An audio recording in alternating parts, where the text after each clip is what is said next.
Hey everyone, Rizzo here, and welcome to the first episode of my Cold War Zombies retrospective series. In this series, I aim to cover everything substantial that Cold War Zombies has to offer, from bonus modes like Onslaught to full map releases like Maschine. So, without further delay, let's start this series off light and easy with Cold War's first bonus mode, Onslaught.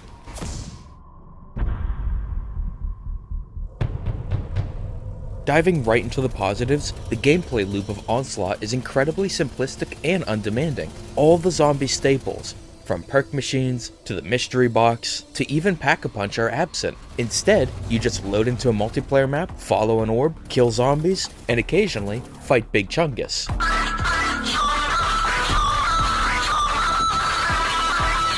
After defeating Wholesome Keanu Reddit Chungus, you'll be rewarded with new weapons, equipment, a random perk, and occasionally support kill streaks. And that's it. That's the gameplay loop of Onslaught. Now, some may see this simplicity as a negative, but personally, I think this idea of stripping zombies down to something so simple and approachable is Onslaught's greatest strength. A problem I've had with just about every single one of Treyarch's bonus zombie modes is that they're too afraid of moving away from the normal zombies formula to truly shine as their own unique thing. Just as an example, Gauntlets from Black Ops 4. This was the absolute worst in this regard.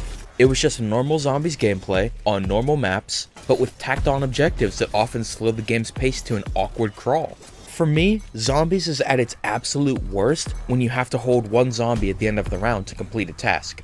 So why Treyarch thought it was a good idea making a mode comprised entirely of those moments is beyond me. Onslaught instead opted to create something new, using very basic, recognizable zombies ingredients. How successful this approach was? Well, that's up for debate, but I really do believe this was the right approach. Moving on from the gameplay, we come to the story. Much to my surprise, we actually have a lot going on here. Onslaught serves as a canonical prequel to Maschine and chronicles the first 2 weeks of the newly formed Requiem Task Force efforts to combat the undead. As dimensional portals begin suddenly appearing around the globe, Requiem, headed by Officer Gregory Weaver from Black Ops 1, is tasked with dropping into various breach zones around the globe and clearing out the living dead that have infested the area. During those missions, Requiem is able to learn a great deal about what they're fighting, and are even able to reverse engineer some of the dark powers born from the breaches to create helpful utilities, such as the essence bombs seen in Maschine. So if you were ever wondering what those weird purple bombs were, well, now you know. Pure zombie essence distilled in a way to create an explosion. Is that necessary knowledge? Absolutely not. Is it kinda neat for lore junkies like me? Yeah, it is. Further developing the world of Dark Aether are collectible intel drops. Every map, to my knowledge, has 3 separate drops, which range from military debriefings to first-hand recountings of the outbreaks by civilians caught in the surges. These are a great way to build on the overall lore of Dark Aether's new world, and gives the writers the opportunity to tell some smaller, self-contained mini-narratives about the people in these outbreak zones. For example, Nuketown's intel tells the story of a hippie commune created next door to Area 51, and Satellite gives us insight into Requiem's attempts to keep lost aerial reconnaissance photographs of the end station facility out of the public eye. Honestly, when Onslaught was revealed, this kind of world building was the last thing I expected. I figured that this mode would be just this throwaway little thing that didn't add anything of substance, and wouldn't even be canon, but I was wrong, and I'm really glad I was. Although I gotta admit, with how Onslaught and later Maschine's world plays out, it's really easy to believe the behind the scenes rumors about this game. So let's don our tinfoil hats for a moment, shall we? For those unfamiliar, and this is all unconfirmed, so take it with a pinch or maybe a cup of salt, apparently, Cold War Zombies started out as a sequel to The Frozen Dawn back when Sledgehammer was allegedly still leading the project. But when Treyarch was brought in to help steer the troubled development back in a proper direction, the project's basic ideas and its world were retrofitted to become the Dark Aether project we see now. Unlike many leaks and rumors surrounding Call of Duty, this one is super easy to believe, because where did The Frozen Dawn leave off? Oh, none of you remember World War II Zombies? It's fine, I do. One could say, I remember it so you don't have to. Frozen Dawn left us with a world besieged by the undead, a secret strike force comprised of the world's top agents created solely to combat the undead threat, and governments around the world taking advantage of the scientific advancements brought on by the discovery of a mysterious interdimensional energy. And where does Cold War Zombies start off? Yeah. Even if this is true, I can't really say I care. I really just like indulging in the conspiracy side of things. I really do love the direction and the surprising amount of love that went into the story of Onslaught and its battlegrounds. For all this mode's shortcomings, this is an aspect they absolutely nailed, and I'm genuinely looking forward to what kind of stories future Onslaught maps will tell.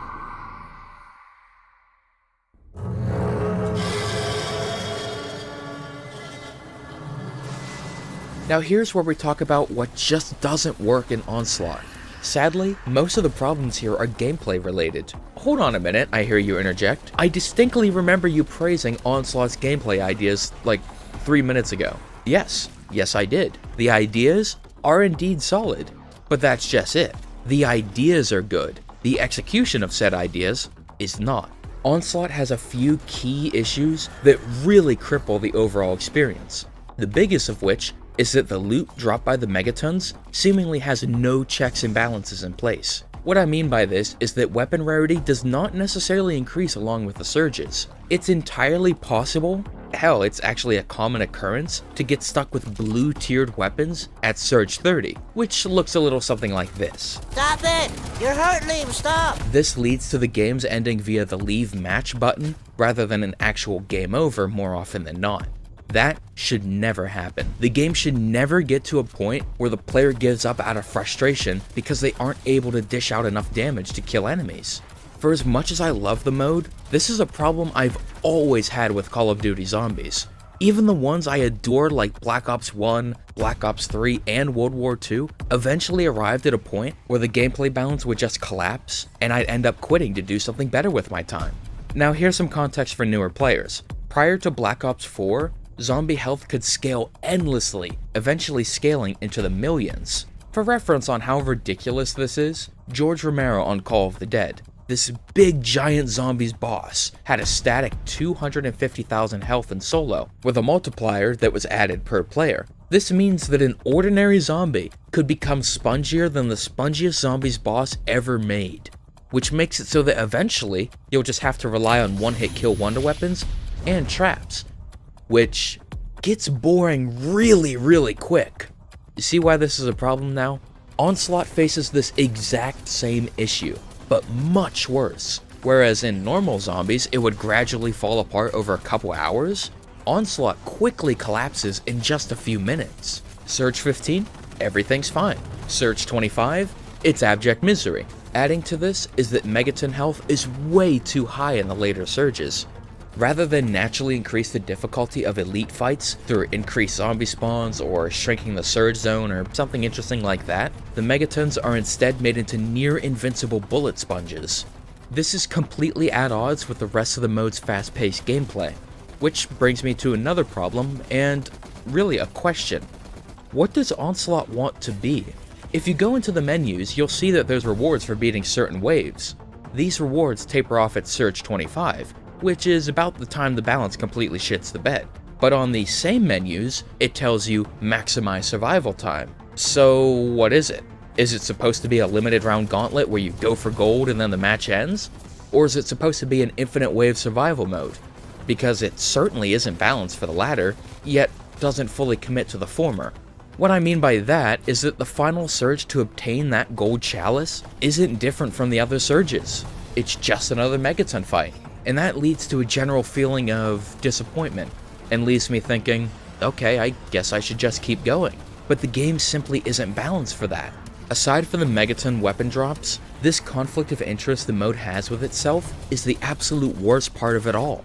I truly believe that for Onslaught to shine, it needs to commit to one or the other. Either balance it around making it a limited round gauntlet, or rebalance the mode around infinite survival.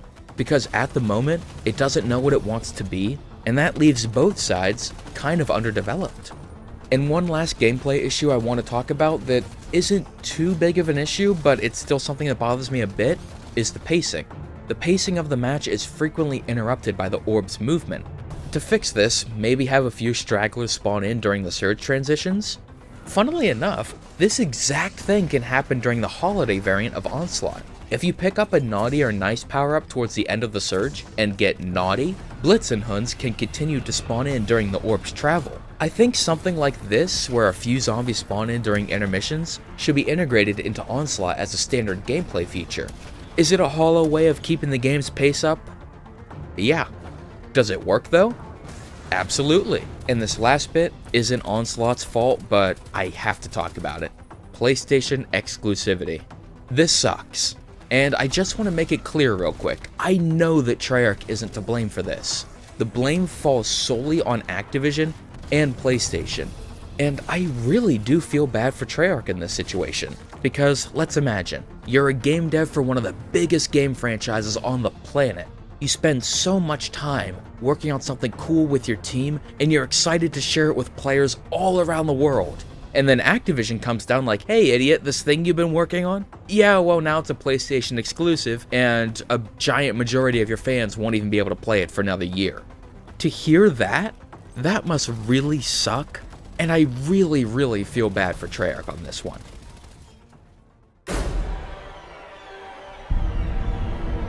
In conclusion, Onslaught is in a pretty rough, confused state right now, but unlike Treyarch's past bonus modes like Turned, Gauntlets, and Meat, this mode is absolutely fixable. The problems here aren't at a deep fundamental level. All that would need to be done, in my opinion, is make some adjustments to Megaton weapon drops and the zombie health caps. With these small changes, I believe Onslaught can truly shine as the fun little undemanding side mode that it's striving to be. And I really do mean that descriptor as a compliment. Contrary to what those YouTube folk may tell you, not everything related to zombies needs to be this bloated monster filled with hours and hours of stuff to do every match like Origins or Zetsubo no Shima. Sometimes you're not really in the mood to go on a potentially multiple hour-long journey. Sometimes you just want to jump right into the zombie killing fun for a bit with a friend. That's the niche that Onslaught can fill, and I really do hope that Treyarch gives the mode just a bit more love as Cold War's life cycle continues. Well, that's all for today. I hope you enjoyed this smaller video while I continue working on my Maschine review. It's taken longer than normal, I know, but I just have not been feeling it as of late. So to quote the great Linkara with the famous Power Rangers rant, it'll be out when it's out. The videos are done when they're done, and will be released when they're done. So, I'd like to thank you all for watching, and I hope you'll join me next time where I'll be reviewing the real meat of Cold War zombies and the first proper chapter of the Dark Aether saga, Die Maschine.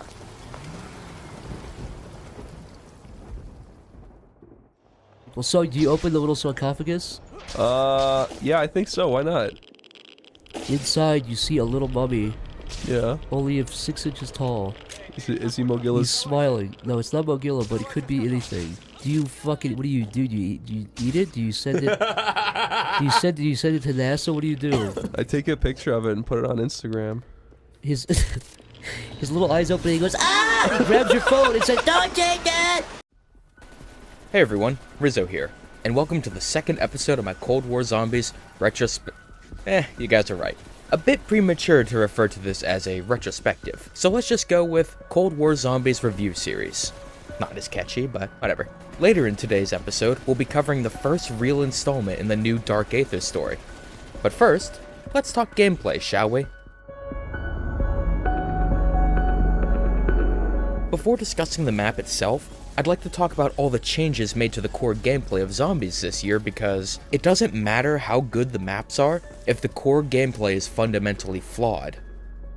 Oh shit, what's up Black Ops 4? Prior to release, Craig Houston stated that the team's goal was to fully embrace what has made zombies so fun over the last decade. With this philosophy came many changes that end up giving the player a newfound feeling of control and power. For starters, you can now choose to spawn in with any weapon you want, be it a light machine gun, grenade launcher, or just the classic 1911. I originally thought this was going to be a very problematic addition that eviscerated early game progression, but there's one very important balancing factor set in place, and that's the addition of a unique weapon rarity that I'll just refer to as loadout from now on. Speaking of which, Weapon rarities are a new addition to zombies and normally come in 4 different rarities: uncommon, rare, epic, and legendary tiers. But the loadout tier is unique in that it is far weaker than even a common tier weapon. Basically, this makes it so that you can bring whatever you want into the fight, but it's not going to take you far unless you save up the points or salvage to upgrade it. It purely exists for you to help make the match your own and shake up the early game. Diving more into the weapon tiers, there's, as previously mentioned, 5 separate rarities for all standard weapons. The higher the tier, the more powerful the weapon is. Like many changes Cold War proposes, this could easily go awry, but the way these tiers are integrated into the game's progression is, frankly, kinda genius. The wall weapon tiers remain stagnant throughout a match, but the mystery boxes don't. Instead, its contents would tier up throughout a game. At the start of every game, the mystery box will usually spit out common to uncommon weapons, but as the rounds go on and the zombies get stronger, so do the box weapons, eventually getting to the point where almost every pull is a legendary tier weapon or even a support kill streak. This simple addition makes it so that even if you get a weapon you like, there's still a reason to hit the box in the late rounds. Maybe it'll spit out a better version of the weapon you already have, or maybe it'll even give you a chopper gunner. Who knows?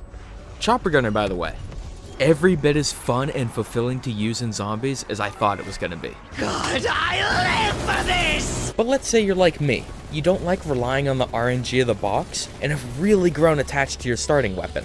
What do you do then? Well, worry not. Weapon tiering isn't exclusive to the box and walls. If you go up to this funny little character in the particle accelerator room, you can manually upgrade the tier of your weapon through the 2 new currency systems that exist independently from points: salvage and high-grade salvage. Salvage is dropped randomly by killed enemies and can be used to purchase lethal and tactical equipment, support kill streaks, armor, and weapon tiers. These side currencies, and the way that all of it is balanced, bring something very important back to zombies that Black Ops 4 desperately needed: a sense of constant loadout progression. I know I sound like a broken record constantly picking on Black Ops 4, but that game is the very antithesis of what made zombies so addictive in my eyes, even if it is admittedly kinda fun at times. The most fun part of zombies, for me at least, is starting off weak and constantly getting stronger as the match progresses. In Black Ops 4, you were given 200 health, which could not be increased, and an absurdly overpowered special weapon right from the start. So aside from activating my modifier slot, I never felt like I was progressing all that much as a player, which made the game a bit less engaging. Cold War, on the other hand, feels like a direct response to this exact critique. Like classic zombies, you start out pretty weak, but as the match goes on, through gathering valuable resources, you're able to upgrade every aspect of your kit: weapon damage tiers, pack-a-punch levels, and of course, body armor, which acts like the armor vest from Extinction and replaces the zombie shield utility. Can I just say, thank Christ. I was really getting sick of the zombie shield and just how iffy its hit detection was. But as you progress, so do your enemies. In past games, zombies would constantly get tougher to kill until there became a point where you couldn't really do anything but one-shot them with infinite damage weapons. This was an incredibly hollow way of making the game, quote-unquote, harder, and is something I've always hated about zombies from day one. Like I mentioned in my Onslaught review, I hated this part even of the zombie modes that I loved. Funnily enough, the game I constantly shit on, Black Ops 4, actually addressed this issue by capping zombie health at round 38, I think it was, and increasing their movement speed at round 55. These changes were a huge step in the right direction, but it still felt like there needed to be something more. Cold War found that something more by taking the positive additions made by Black Ops 4 and refining them. At round 51, I believe it is, you'll notice a couple zombies per horde are a bit faster than usual, which gives you more than enough time to get used to the speed by round 55, where every single zombie sprints at an unusually high speed, even faster than the Varrock sprinters from World at War. This is Zach hunting for Gash. This is me getting fucking pussy. Where is it? I need it. Here comes the bitch. I need it. This makes it so that the high rounds, as long as you don't camp, are so fun to play. Constantly running around the map hearing zombies just on my tail, that is so much fun. Aside from merely refining existing mechanics, Cold War introduces 2 new aspects to standard zombies. The first is their damage output. I'll put the exact numbers on screen, but in this game, zombies start out fairly weak, only managing 30 damage per swipe until round 11, but can hit for a massive 90 at round 46. Second, To help deal with them pesky god mode spots, if a zombie cannot path correctly to the player because they're out of bounds, they'll rip into their torso, pull out a piece of themselves, and chuck it at the player, dealing the same damage as a melee attack. Discussing movement changes, in one of the most surprising changes I've ever seen in zombies, players can now vault over things. In prior games, if there was a waist-high railing in your way, you go around it, but in Cold War, you and the zombies can hop right over it to keep the action flowing. This may seem like a small change at first, but it opens up so many more strategies, adds a new feeling of freedom to player movement, and can end up creating some really intense gameplay moments. Like right here. I was doing the boss fight with my friends, and everyone was down but me. Now, in normal zombies, you would just walk around the room and revive the person. That still works in Cold War, and definitely would have been the smarter play here, but knowing that I can vault, I instead made the risky decision to jump over the railing next to a pack of megatons. It was risky as shit, but it paid off, and that is the kind of stuff I love in zombies. That little adrenaline rush you get from making a super risky play and having it pay off. And the final addition of the gameplay I'd like to discuss is the field upgrades, known in-universe as the Wand. What that stands for? I couldn't tell you. They function similarly to Black Ops 3 and 4 special weapons and the Electro-Schnells of World War II. After getting a certain amount of kills, you'll be able to activate a special ability. These abilities include the Frost Blast, the Energy Mine, the Healing Aura, the Aether Shroud, and of course, the Ring of Fire. These are wonderful additions to zombies that all accentuate a certain style of play. Are you one that likes to look out for your team? Consider taking Healing Aura into your match. Are you a hyper-aggressive high-round player? Ring of Fire is your new best friend. The way these field upgrades help complement different playstyles honestly reminds me of the class specials from Extinction. In that mode, each main class had a special ability you could purchase with the in-game currency known as Teeth, which function almost identically to the Ethereum crystals of Cold War. I really love the class system of Extinction and the Electro-Schnell specials from World War II, but I'd argue that the wands in Cold War are even better.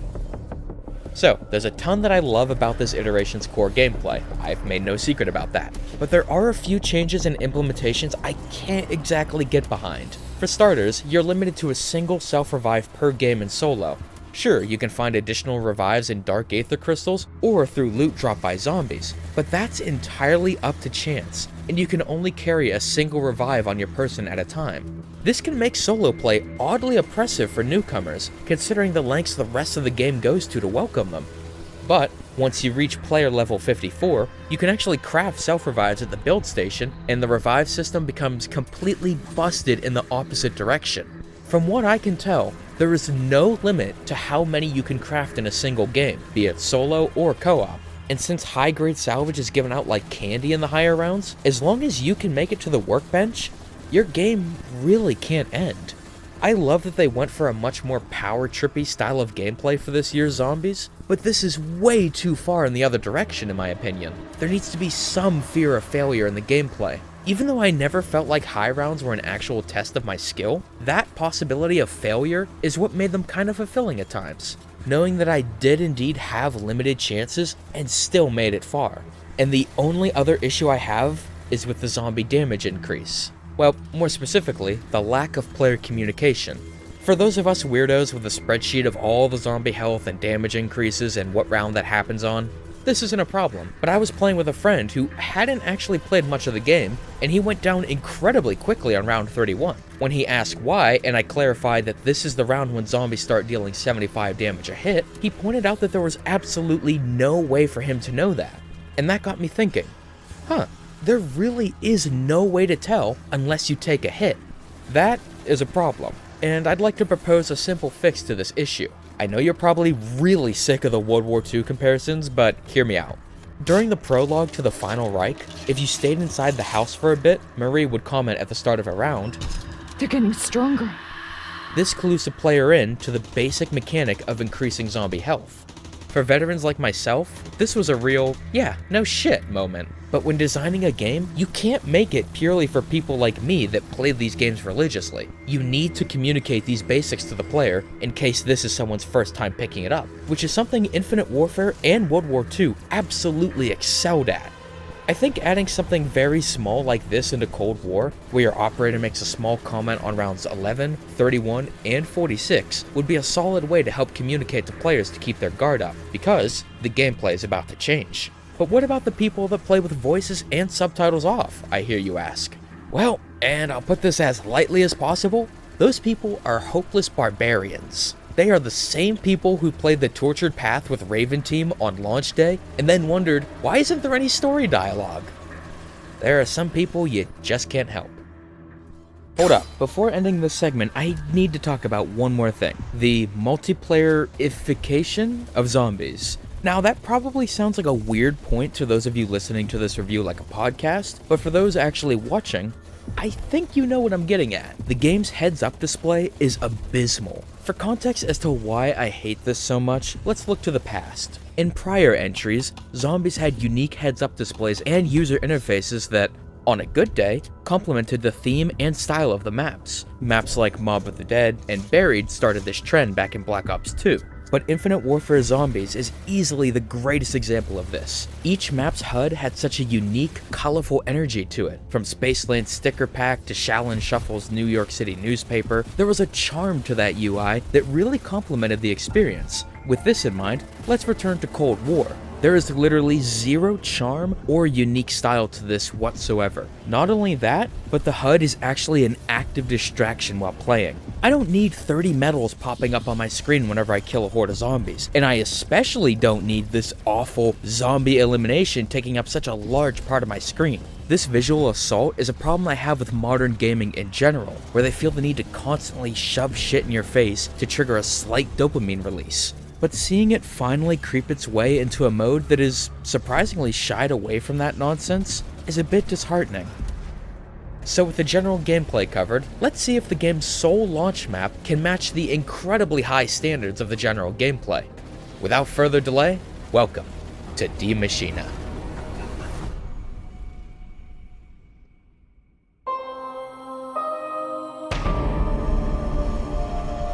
Starting off with the positives, the first element I want to discuss is the map's accessibility.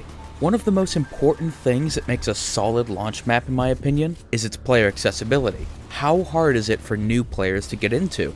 Treyarch's launch maps in specific have been pretty hit or miss in this aspect, with maps like Shadows of Evil, Blood of the Dead, and Dead of the Night feeling like they're actively trying to push new players away with how complex and oppressive their setups are. Okay, technically Dead of the Night wasn't a launch map, but Blundell said it was supposed to be until scheduling conflicts pushed it back. So I'm counting it. But thankfully, Die Maschine is much more reminiscent of the quote-unquote spin-off studio launch maps like Zombies in Spaceland and The Final Reich, where they actually give you a helping hand. When you spawn into Die Maschine, you're instantly given an objective marker that helps you navigate the map. Once you arrive in the facility and turn on the power, the game will proceed to guide you on how to unlock Pack-a-Punch. But after that, you're on your own. This is a fantastic addition for new players. The game provides just enough guidance to allow new players to get properly armed for a fun match, but then, should the player be so inclined, lets them go explore the rest of the map on their own. During this guided progression, you'll also be prompted into investigating an anomaly that teleports you to the titular Dark Aether, a distorted version of our own reality, where the rules of the world of man don't apply and odd, nightmarish creatures roam the lands. That's you, Tomar, every day of your life. Why? No! It's not. That's Tomar's big arms. Stop. This is not. But this isn't just here to support the story and be really, really visually appealing. Because it's a distorted reality that reflects our own, you can retrieve certain objects that no longer appear in our world and use them to progress through the map. While most of these interactions are very basic in Die Maschine, I can't help but be intrigued by the possibilities here. Mirror realities that affect one another, that could be used to craft some really ingenious puzzles and Easter eggs. Hopefully, as the season progresses and should this feature return, the gameplay potential of the Dark Aether is utilized to its fullest. As for the map itself, Die Maschine's map design facilitates almost every style of play. Whether you like to camp in a corner with your team, kite zombies around an open area, or simply run around like an absolute madman, this map has you covered. The way this map is constructed reminds me of Moon's design philosophy from all the way back in 2011. The team really wanted to create with Moon the ultimate zombies playground. This map has almost something from every map in the DLCs. You have caves, outdoor space, you have buildings or structures. Die Maschine really is like Moon and Buried in this way. Tons of different areas, each with a unique gameplay flow to suit whatever style you like. Better yet, each of these unique areas link into one another, further helped by the Aether Tunnel fast travels that appear shortly after your first visit to the Dark Aether. So for those of us that like running from area to area, this one feels really, really good to play. As for the map's utilities, Die Maschine introduces 2 new perk machines, a redesigned Wonder Fizz, and a brand new perk known as Elemental Pop. After purchase, any form of damage dealt by the player, which, funnily enough, includes things like direct impacts with C4, has a chance of triggering an alternate ammo type. This acts as a simple, passive buff to your entire arsenal, and I'm genuinely surprised it took Treyarch this long to implement such a simple, yet great idea. The Wonder Fizz fares even better. Instead of randomly dispensing perk-a-colas like the old Maschine, because Cold War has no perk limit, you can choose any of the map's perks from a menu, and should you have the Dogecoin to spare, you can even purchase them all in one go. Funnily enough, there's actually a Season 1 challenge to do exactly that. What prevents this utility from being broken and ruining initial setup is that the Wonder Fizz doesn't actually spawn in at the beginning of the match. Instead, access to the machine is only granted once you've traveled to the Dark Aether. This makes it so that you can't just buy 2 doors from spawn and camp by the machine at the start of the game. If you want it, you need to work a little bit for it. But once you've unlocked it, it'll eventually phase into the normal map from the Aether and remain there until the end of your game. So if you go down later on and have an influx of points, just drop by the Wonder Fizz to instantly get back on your feet. With all this said, I really hope this machine becomes a staple of Cold War because it's just, everything about it is great. As for the enemies you'll fight, you'll be up against 4 new enemy types: the Heavy Zombies, Plague Hounds, Megatons, and, during the main quest, Mayak the Megaton Overlord. What the hell? I smell pennies! However, the only one I'll be discussing in this segment are the Megatons and, I guess by extension, Mayak.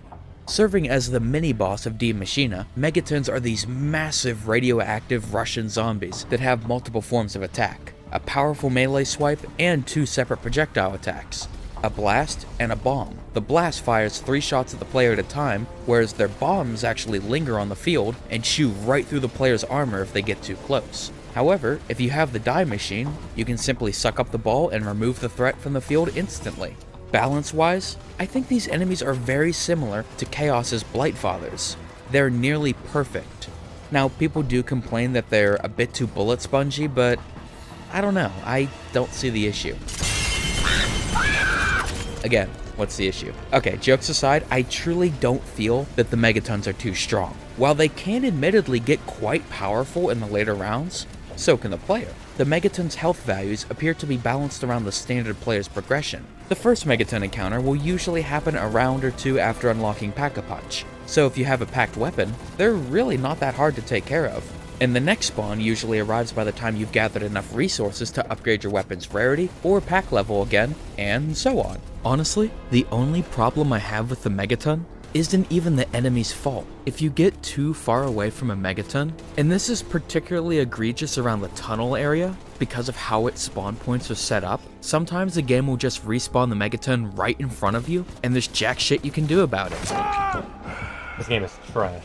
Moving on, let's touch briefly on the map's main quest. In a breath of fresh air, Die Maschine's quest isn't this complete nightmare that makes no sense. The quest is surprisingly simple and straightforward. All you really have to do is listen to a couple ghosts, craft the 4 die variants, carry a decon unit, bring Best Boy Orlov back to life, and then defend him as he overrides the particle accelerator.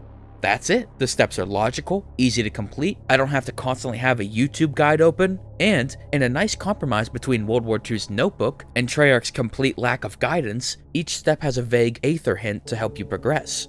For example, the Aether Scope.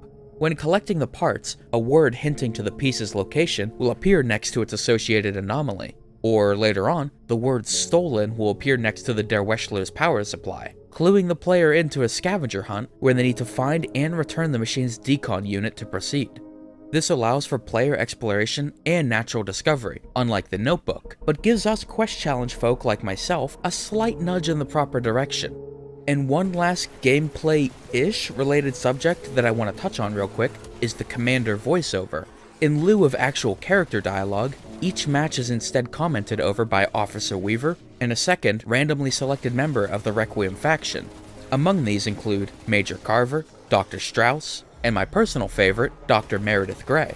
While I don't necessarily think that replacing character quotes with these commanders was the right approach, each of these characters do provide a different flavor of commentary to your match. Carver is your standard military straight man with a dry sense of humor, whereas Strauss provides a slightly more scientific, informed approach to the battle since he used to work at the end station facility back in the 40s. Dr. Grey, on the other hand, has a much more informal, jokey demeanor about her, with a bit of that Cockney flair thrown in for good measure, which serves as a nice contrast to Weaver's more serious, by-the-books attitude. Oh, of course. Leave it to the Nazis to create a weapon that literally spells out die. Do you think they even knew they were the baddies? You know, if I've learned anything from video games, it's that short-haired English women... Yep. Before discussing the actual narrative of Die Maschine, I want to talk about the richness and mystery of its dark new world. Through collectible intel and the map's spectral reflections, much is revealed about this story's new world. We learn more about Requiem's purpose, the discoveries of Omega Group, and Samantha Maxis' own hunt to discover the truth. But the real highlight of the show is the Dark Aether itself. Through a transmitter constructed by a Dark Aether survivor known only as the Stranger, personal diaries and audio logs are transmitted to our reality that detail the hell these survivors have gone through. Through the limited glimpses that we get, we can glean that the Dark Aether is a place of fear, suffering, and pain where nothing makes sense. 21st century buildings stand alongside medieval structures, zombies, ancient creatures of legend, and mechanical monsters inhabit the land, placing the surviving humans at the bottom of the food chain. To quote Alice's audio log, "It's the dustbin of history. It's the rubbish dump of time. When the universe is through with you, this is your final stop." Although we, the audience, understand all of these things that Alice mentions, like the dragons from Gorod, the mechanical giants from Origins, etc., it's neat to see how the humans in the story react to them. Most are afraid like Alice and give up any hope of escape. But then there's the complete opposite. There's growing congregations of religious zealots that worship the giants and refer to them as elder gods. All of this adds up to an incredibly creepy, unsettling world that, unlike the Blundell era of Aether, leaves just enough to the imagination to have me constantly theorizing about it and begging for more. So, finally, let's talk story. This was the thing that worried me the most going in. I was certain that they'd instantly go back on the finality of Tag der Toten, and we'd be back to business as usual with the premise cast. But, much to my surprise, I was 100% wrong. So let's catch up on the story. After the events of Tag der Toten, which saw Primus Nikolai sacrificing himself and his comrades to collapse the multiverse and banish it all to the place below creation, the universe was allowed to start anew, free from the influences that had corrupted the multiverse since the beginning of time. However, in this new singular reality, during the final hours of World War II, the Nazis began experimenting with forces they could never hope to understand in a desperate final bid to turn the tides of the war. I feel like I've said this exact setup before. Their work at the end station facility eventually led them to breaching the Dark Aether, causing the scientists working at the facility to turn into zombies. Shortly after, the bunker was discovered by the Soviets and subsequently sealed away from history. This brings us into the events of Die Maschine, which serves as a soft reboot for the zombies' Aether story. Taking place in 1983, rogue BND agent Samantha Maxis delivers a tape to long-forgotten Black Ops character Grigory Weaver, which shows that a rogue sect of Soviets known as Omega Group has rediscovered the sealed bunker and reactivated the particle accelerator, causing the anomaly housed within the site to reopen and leak into several key outbreak zones across the world. Now, with a ticking clock, Requiem sends a covert strike force to the end station facility in a desperate attempt to stop Omega Group's plans. So, we've got a solid setup with some recognizable characters, a clear villain, and a looming threat with a little bit of mystery in the back. That's great, but the part that made me really happy is that Primus and Ultimus are still dead. Now, I'm not just noting this as a positive to be a hipster asshole. I swear, let me explain. One of the stronger themes of Black Ops 4 Zombies, and I guess in retrospect Black Ops 3, was letting go of what you love today to finally move on and create a better tomorrow. This was really hammered home in Tag der Toten, where Nikolai kinda condescendingly tells the audience, The Great War? No. The greatest war is the one we fight against ourselves. this is why Revelations is often considered the bad ending, and Tag der Toten is the good ending. In Revelations, Richthofen was unable to let go of his own fears and the ones he grew to care for so much over the course of Black Ops 3. So, with the combination of Monty and the Shadow Man's own fears of fading away, the corruption of the Aether was allowed to persist, until a divergence in the timeline allowed Nikolai to make the hard choice to let go. This theme was capped off incredibly with the final shot of Tag der Toten, where the player was given limited control of Samantha and Eddie. You could do nothing but make them walk forward. Along with the characters in the story, you, the player, are literally forced to push this old story and its characters away into a brighter future. Maybe it's because I take the Aether story a bit more seriously than most and try my damnedest to find a deeper meaning in all media I consume, but I feel that all the power of Tag der Toten's ending would be completely null and void if they were to bring these characters back. Except for Eddie, they have a narrative out for that. That one's okay. We've all written our own little fan fictions about how these characters would come back, and don't you even try to deny it. I did it too. Like, here, I've had this idea ever since the map's reveal. After the events of Tag der Toten, Samantha is the only one that remembers what happened in the original story. So when she grows up, she uses her connections as a government agent to track down the reset version of those men that helped her and Eddie in another lifetime. Richthofen, Dempsey, Takeo, and Nikolai. But she doesn't do anything silly like recruit them into an Avengers-esque task force. Instead, she merely observes how their new lives are going, and as an audience member, this is where we learn that they're all living their ideal lives they wish for before their deaths. Nikolai lives in Russia with his beloved. Dempsey is now a drill instructor in the United States military.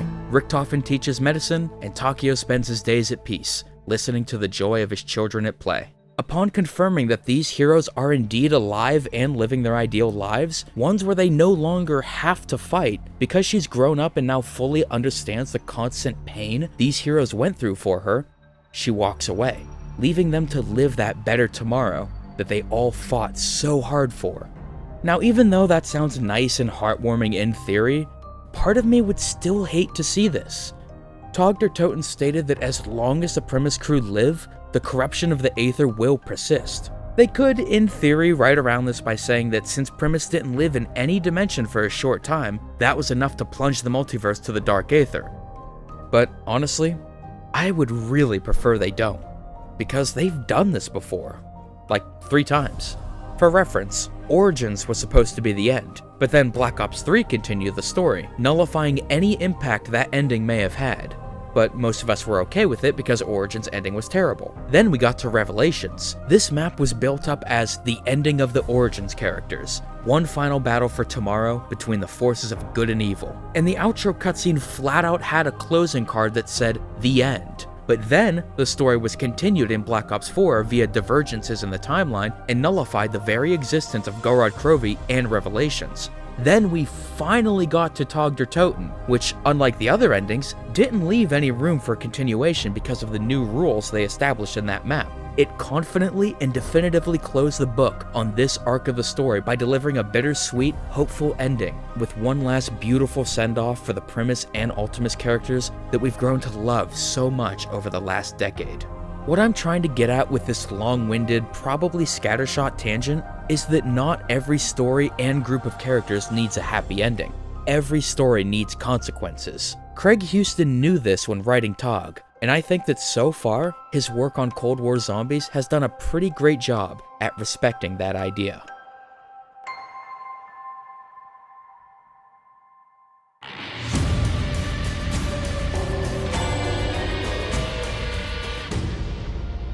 With a long list of good covered, let's dive into the issues I have with Die Maschine. Starting with gameplay elements, we have armored zombies. I'm not even gonna pretend to not hate them. The idea behind them is fine. Break down their armor to expose their weak points like a stoker or a destroyer. In theory, I have no problem with that. But while playing, I always find them to be huge annoyances because unlike the armored enemies of Black Ops 4, their armor doesn't have preset health. Instead, it behaves almost exactly like the player's armor. The way their armor works is that it halves all incoming bullet damage by roughly 55% and has no multipliers associated with it. For explosive weapons like the RPG and the ray gun, this isn't too bad. But what about weapons like the Magnum and the snipers, where their damage output is based mostly around hitting an area with high damage multipliers?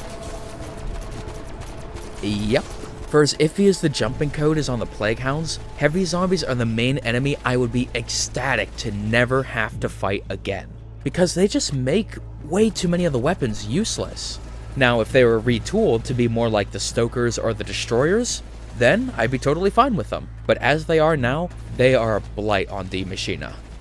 Speaking of Plague Hounds, let's talk about them real quick. They're literally just Hellhound reskins, but with two notable differences. After death, they explode and leave a toxic gas cloud that lingers for a few seconds. And secondly, they can leap at the player like the Tigers from 9. Thankfully, the attack doesn't deal 100 damage this time.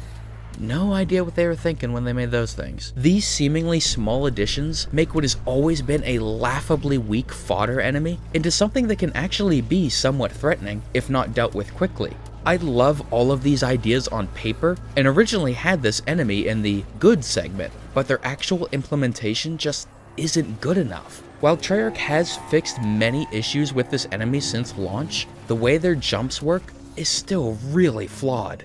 In an ideal reality, Plague Hounds would pounce at the player and the rotation will be locked to 0. In this harsh, merciless one, they can actually adjust the trajectory mid-flight to curve towards the player, leading to some absolutely bogus hits. Now, to be fair, it's possible that this issue may be addressed in future updates, but seeing as the Tigers had this exact same issue and were never fixed, I wouldn't count on it. I like to be an optimist, but I just don't see it happening. However, if Treyarch does end up adjusting this part of them, then A, well, I look like a damn fool, and B, I think that these will be a genuinely great enemy type and a solid evolution of the Hellhounds. Another category where the map falters is in its wonder weapons. We have what appears to be the zombie standard at this point, of a base weapon that can be upgraded into 4 different variants: the Electrobolt, Cryo Emitter, Nova 5, and Thermophasic. I really dug these weapons on release, but after playing with them for a while, I can honestly say that this is a pretty mixed batch. From a design perspective, they're really cool, but their actual effectiveness tapers off as early as round 30, sometimes even sooner depending on the variant. What's even worse is how little balancing there is among them. For example, you have the Cryo Emitter, which can hit 1 zombie at a time and deals 2,000 damage per tick. But then there's the Electrobolt, which is literally the exact same thing as the Cryo Emitter, but it has twice the amount of ammo and can deal 7,500 damage per tick under prolonged fire. So why would you ever use the Cryo Emitter? The Nova 5 fares even worse. When fired, it creates a toxic cloud that damages any enemy that walks through it. Honestly, a great idea for a weapon, but when you actually use it, you die a little on the inside. The gas cloud only deals 1,500 damage per tick. And because it doesn't slow down zombies like the Plague Hound gas, in the high rounds, they can super sprint right through the gas quick enough to render even the most well-placed shots completely worthless. Now, I have to admit there is exactly one use for the Nova 5. I'm sure many of you know of the Speed Cola camping strategy. You keep the entrance closed, sit on top of this machine, and lay into the zombies as they try to climb up. Because of how long their climbing animation is, you can actually get some use out of the Nova 5's gas, especially if you have Ring of Fire active and multiple players. Is this fun? No. Is this even the most effective weapon to camp with? Also no, but it works. A little. Look, I understand how hard unlimited ammo weapons are to balance, as we've seen with the Thrustodyne and Wonderbuss, but the Die Machines are in desperate need of a balancing pass. Something else I want to note is that most of the variants lack the punch of many previous wonder weapons. To showcase what I'm talking about, here's some of Treyarch's more impactful wonder weapons. The animation work and sound design behind these weapons gives them some real oomph factor. Not only are they incredibly powerful, but they feel powerful too, and it really plays into the power fantasy aspect of zombies. Now, let's take a look at the Die Machine. The animation and effects work is solid, but the sound design is incredibly lackluster, especially on the suction, so I never feel like I'm firing something all that strong.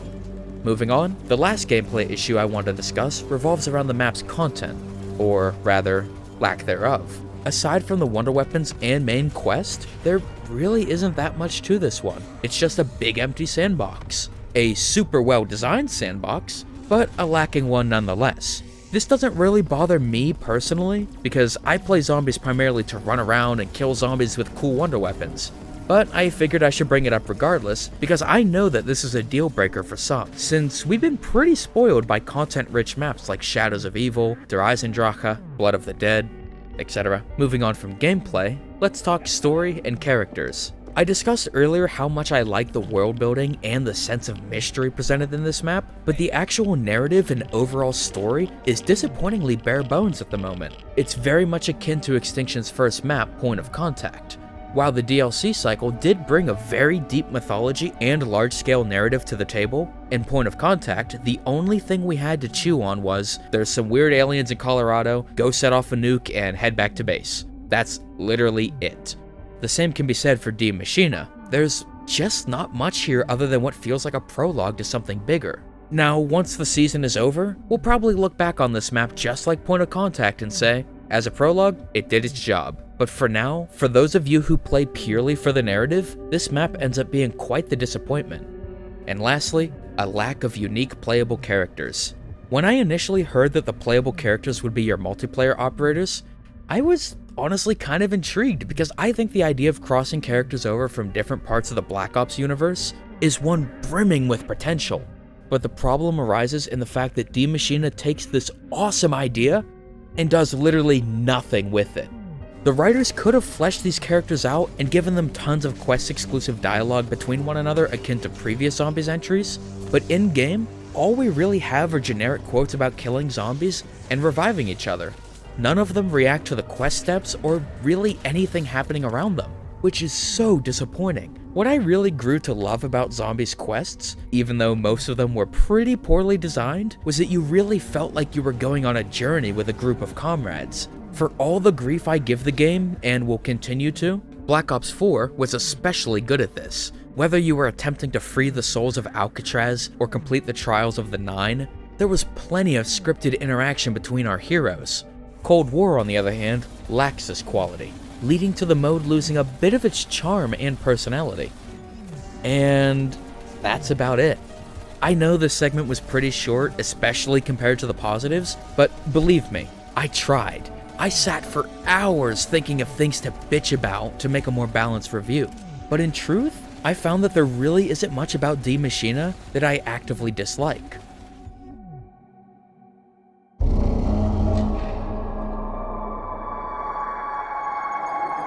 So, in conclusion, Die Maschine and Cold War Zombies in general has surprised the hell out of me so far.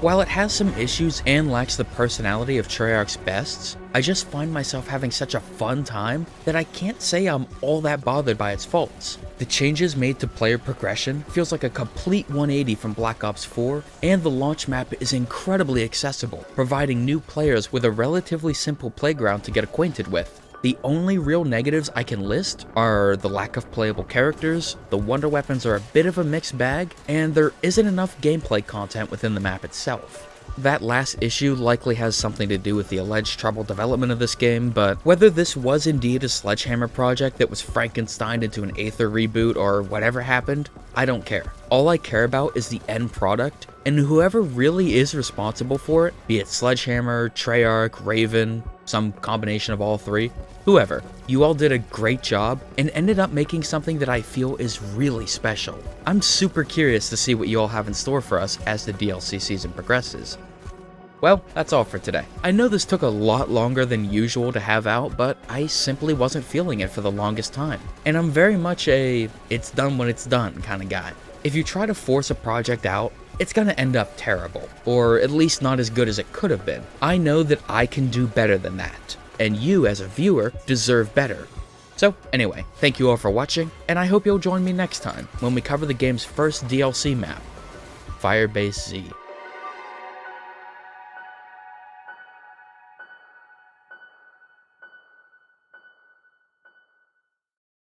I'm firing my leg on!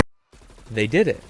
They actually did it. Hey everyone, Rizzo here, and welcome to the third episode of my Cold War Zombies review series. Today, we're not covering that awesome new open world mode, or that map that came out like 2 months ago that I totally forgot about. Instead, we're taking a second look at Cold War's first bonus mode, Zombie Onslaught. But before we really get into it, if you haven't watched my original review of the mode, I'd highly recommend it. Because to fully appreciate Onslaught 2.0 as I like to call it, it's important to understand and see how it used to play. Trust me, it wasn't fun. So, with that out of the way, let the onslaught begin.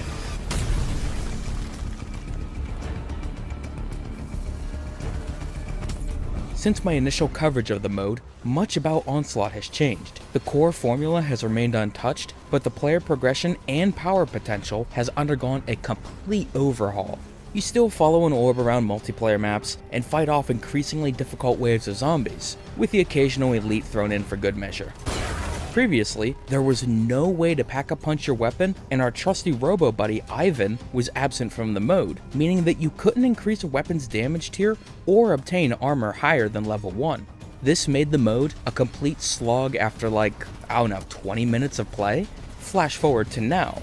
Elite kills are still the only real way to enhance your loadout, but they don't just reward you with a new weapon or a kill streak anymore. They can also drop a ton of new power-ups that completely change the mode for the better. Among these new power-ups are the Aether tool, which can be used to upgrade the rarity of your weapon, ammo mods to give your weapon a special ammo type, level 2 and level 3 armor vests to give you even more protection for the higher surges, and last, but certainly not least, the chalices.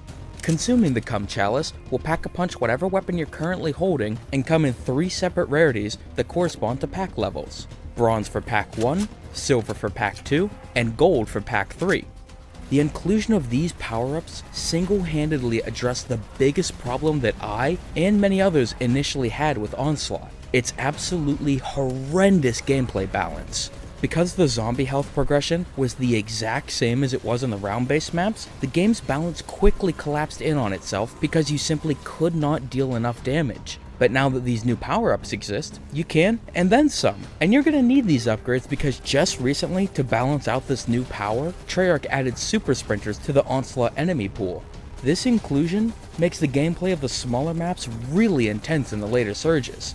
The core gameplay of Onslaught actually works now, and just like I predicted back in my original review, it's quite a lot of fun. But even more fun is the variant of the mode that was just recently introduced, Onslaught Containment. This mode takes place exclusively on Cold War's gunfight maps, and features a red Aether orb that never moves. The whole map is open to run around at all times. But don't think that this makes the mode easier. Containment, after the first 20-25 surges, how would I put it, is a never-ending panic attack, and I can't get enough of it.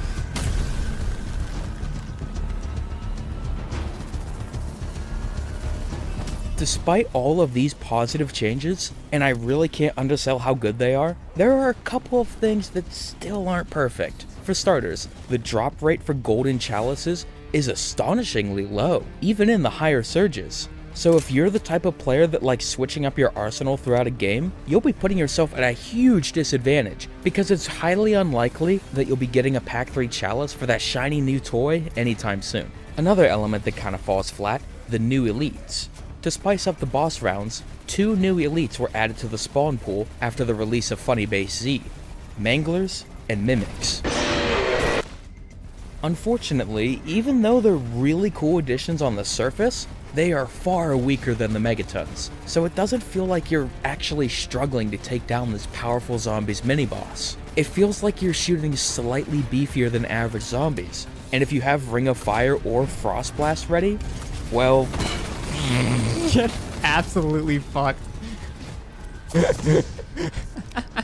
To fix these elites, maybe have them like the Horde patrols in Outbreak where they spawn alongside a ton of zombie reinforcements, or maybe upgrade the Manglers and Mimics to be more like the HVT elites or something along those lines. I don't know, I'm just spitballing here.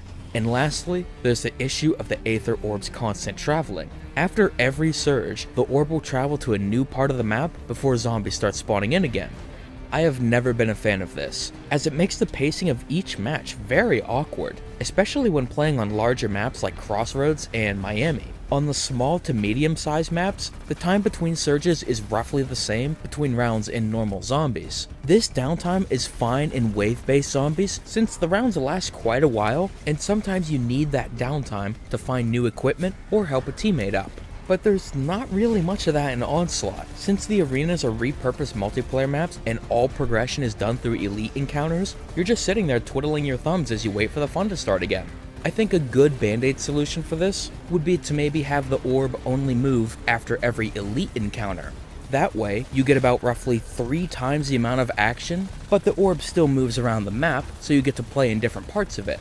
But this fix only applies to normal Onslaught, because this is a problem the containment fixes, and then some.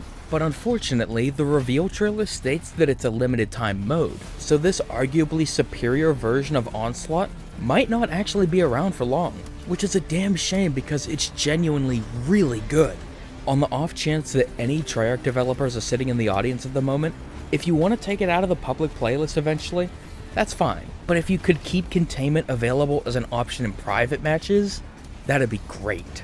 Seriously, please don't get rid of this mode.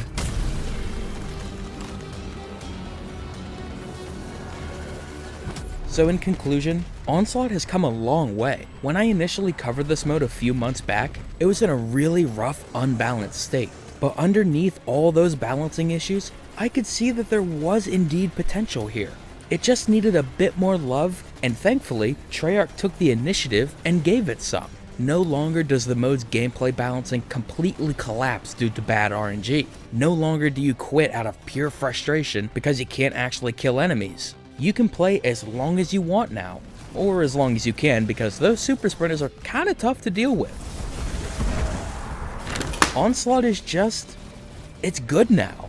Seriously, talk about a glow up. If you were to put it on a tier list, old Onslaught wasn't just F tier, it was in its own tier. But now, I'd argue that it's a solid B- maybe? Containment, on the other hand, is a solid A for people like me that love that fast-paced junk food kind of play. Regardless, Onslaught is finally the undemanding, fun little side mode I always knew it could be, and I couldn't be happier with the changes. Really, I love a good comeback story. It just sucks that it's a 1-year PlayStation exclusive, but that's most likely not Treyarch's fault, so I'm not going to give them any shit for it.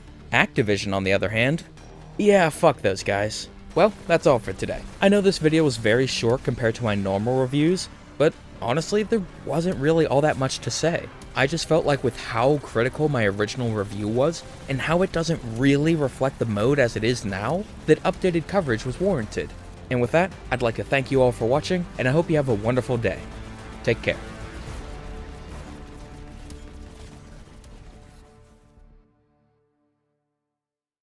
Hey everyone, Rizzo here, and welcome to the 4th installment of my season-wide Cold War Zombies review series. In today's episode, we'll be taking a look at the game's first DLC map, Firebase Z. However, before diving into the map, there's a lot to catch up on in the world of Cold War Zombies. Mainly because it took forever for me to actually make this. So, let's speed through these real quick. With the launch of Firebase Z, a reimagined form of Tombstone Soda was added to every zombies experience in Cold War.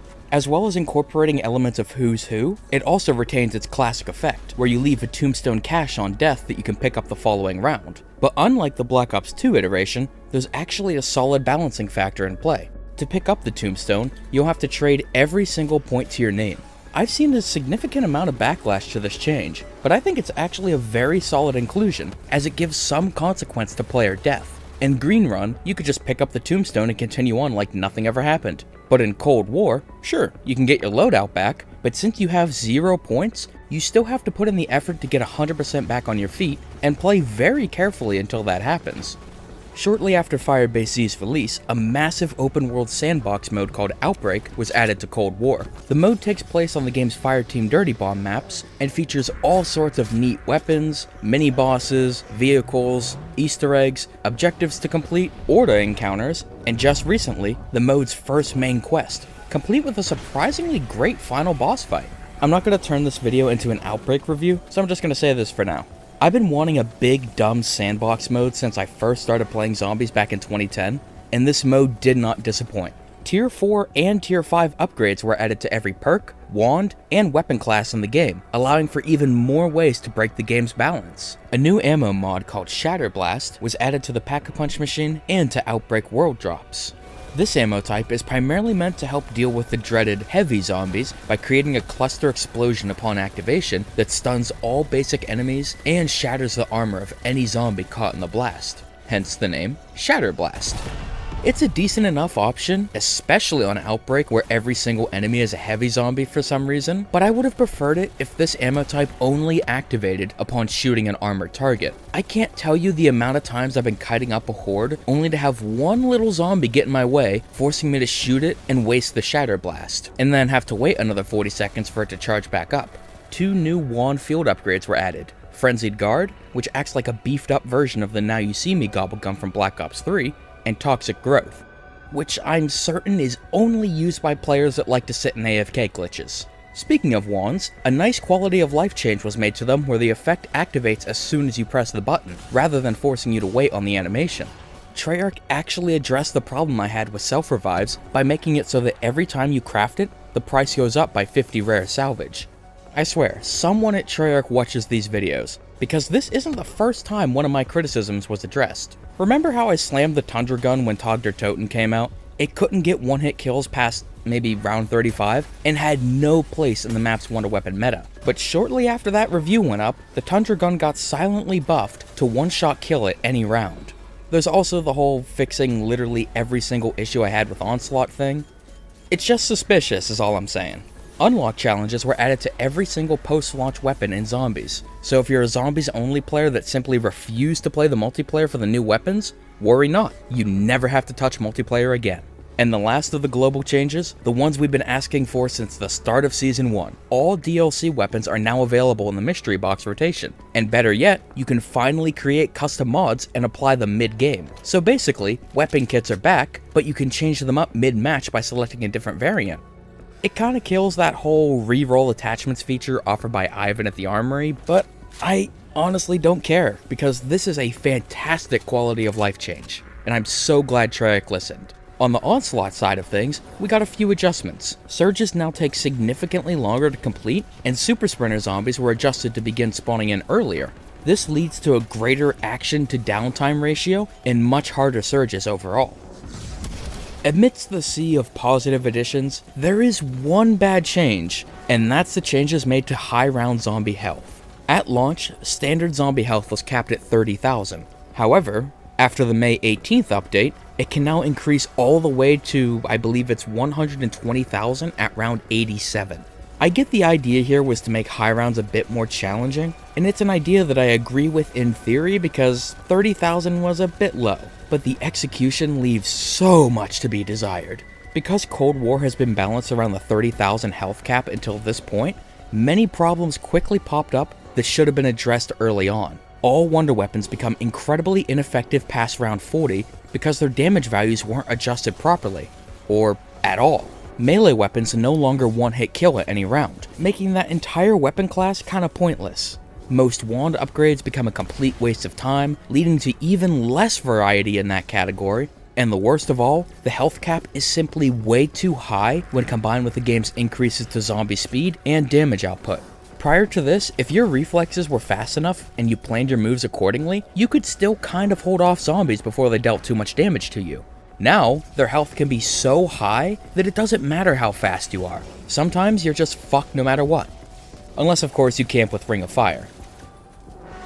Woohoo! Now, because Treyarch has been surprisingly open to community feedback with Cold War, it's entirely possible that they continue to further adjust the health and damage values, and who knows, this might not even be a problem at all sometime in the near future.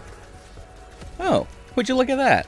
You know, all jokes aside, I gotta give Treyarch props for this. They easily could have buried their head in the sand and shouted, "Nuh-uh, I'm right and all of you are the stupid ones," like that whole no jug or pack-a-punch your gun 5 times nonsense from Black Ops 4.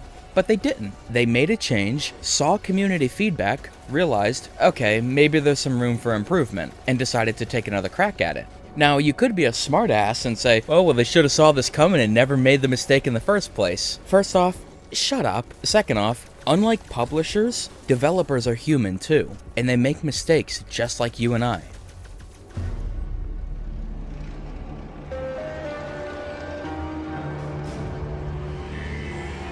Starting out with the good, we have the most important part of any standard zombies experience: map design. Like its predecessor, Firebase Z is a medium-sized map whose design focuses primarily on fast-paced, close-quarters engagements.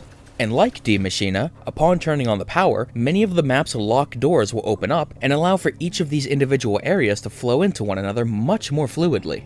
But what if you're not a fan of super close-quarters combat? Well, worry not. As was the case in Die Maschine, there are exceptions for those that might not be comfortable with such close quarters. Last time, it was the plane crash. In Firebase Z, we have the downed helicopter. This area is much more wide open and welcoming than the rest of the map, but still not open enough to the point where literally nothing can threaten you. And unlike Die Maschine, because this map commonly spawns enemies with special ranged abilities, this wide open space can actually be a bit of a double-edged sword, as there's nothing to quickly take cover behind if you're caught in the open. However, there's one aspect where this map completely trumps Die Maschine, and that's its variety of holdout spots. Initially, I thought that Firebase Z didn't really have any good holdout spots, but that's just because I wasn't using my imagination. The bunkers in Scorched Defense, the roof next to the teleporter in the village, the inside of the OPC, the weapons lab, and of course, the Colonel's office are all great spots to put your back to the wall with a couple of friends and hold out as long as you can. That's not really my preferred style of play, as I like to constantly run around like a madman, but for those of you that do enjoy the more sedentary playstyle, I think you'll find yourself quite happy with the amount of options you have. Many of these holdout spots are made even better by the map's wonder weapon, which feels like it was made specifically with this style of play in mind. Coming off the heels of Die Maschine's rather lackluster die machines, Firebase Z introduces a brand new ray weapon, one that's quickly become one of my absolute favorites, the Ray K-84. Based on recovered schematics of Gorod Krovi's Raygun Mark III, the raygun fires high damage beams that can pierce through an entire horde of zombies, should you line the shots up properly. Mounted underneath is a special grenade launcher whose projectile damages and slows any enemy within a short range. However, like the Mark III before it, shooting it with the ray beams will overload it and cause a new effect. In Gorod, it opened a black hole that disintegrated anything it touched. In Firebase Z, the mine overloads and unleashes a devastating explosion that kills all standard zombies in range at any round. But what really makes the Ray K special is how interactive it is. A question that I brought up before when talking about my favorite wonder weapons is how interactive is it? Weapons like the Apothecon Servant, Thundergun, and Paralyzer are incredibly powerful, no doubt, but I don't really enjoy using them because I don't really feel like I'm doing anything. My skill doesn't really matter. I just pull the trigger once and everything dies. It looks cool, and like I said, it's effective as hell, but there's nothing really to it. The Ray K is the complete antithesis of this. You, the player, have to know how to properly use it to get the most out of it. Like the Mark II, you could just spray and pray like a madman, but to get the most out of it, you need to be actively lining up shots to pierce as many zombies as possible. As for the energy mine, a clever player can get a lot out of it by taking advantage of the fact that it goes through level geometry to make some ballsy ass plays. For example, you can detonate the mine on the second floor of a building, and it'll kill any zombies directly underneath it on the first floor, giving you a brief window of opportunity to make your escape. So whether I feel like running and gunning or holding out in a corner, the Ray K has me covered. It's versatile, satisfying to use, has plenty of player-to-enemy interaction, satisfying sound design, solid FX work, and a great visual design to boot. This weapon is, if you'll pardon the pun, simply wonderful. Moving on, we have an inclusion that slightly changes up the pace of a match. Every 10 rounds or so after re-enabling the facility's power, you'll be tasked with defending one of the 3 Aether generators around the map. During these assaults, dozens of zombies will rush in from the Dark Aether and attempt to shut down the generators, much akin to the night rounds in Origins. But less shit. In fact, these rounds are actually quite fun. Each defense area has an equipment bench and a special terminal where you can buy a kill streak if you find yourself in desperate need of some additional fire support. But on your third defense round, the game decides to mix things up a bit and throws an additional problem at you first teased in the shadowy corners of Die Maschine. your mom. A hulking monstrosity comprised entirely of human corpses, the Order will slowly approach the firebase and attempt to absorb the Ethereum reactor's energies. So it's on you to use everything you've learned thus far and every single tool at your disposal to put a stop to its advances. Huh.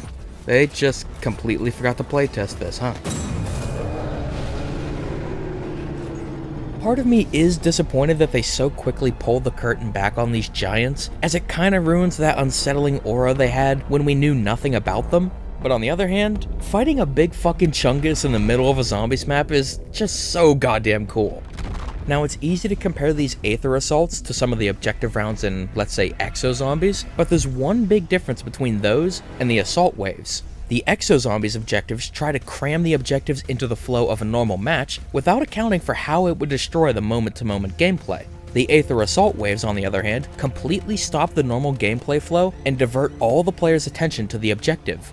All you have to do here is defend the reactors. This simplicity is why it works. It's intense without becoming overbearing. It's not like Carrier's bomb defusal, where you're given literally zero warning ahead of time. There's just a bomb with a really short timer all of a sudden, and it's on you to disarm it. The standard zombies gameplay remains unchanged, and they continue their assault as normal, but now you've got Atlas soldiers with ranged weapons thrown on top of it, and it just becomes a complete mess.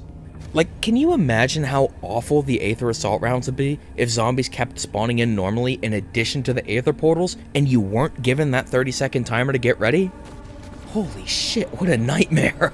The last gameplay element I want to touch on is the map's new special enemies. Firebase Z opts to not recycle the Megatons, Mayeks, and Plaguehounds of D Maschine, and instead features an entirely new assortment of special enemies to fight. The first and most unique of the bunch is this map's poster child, the Moishler. The Mimic.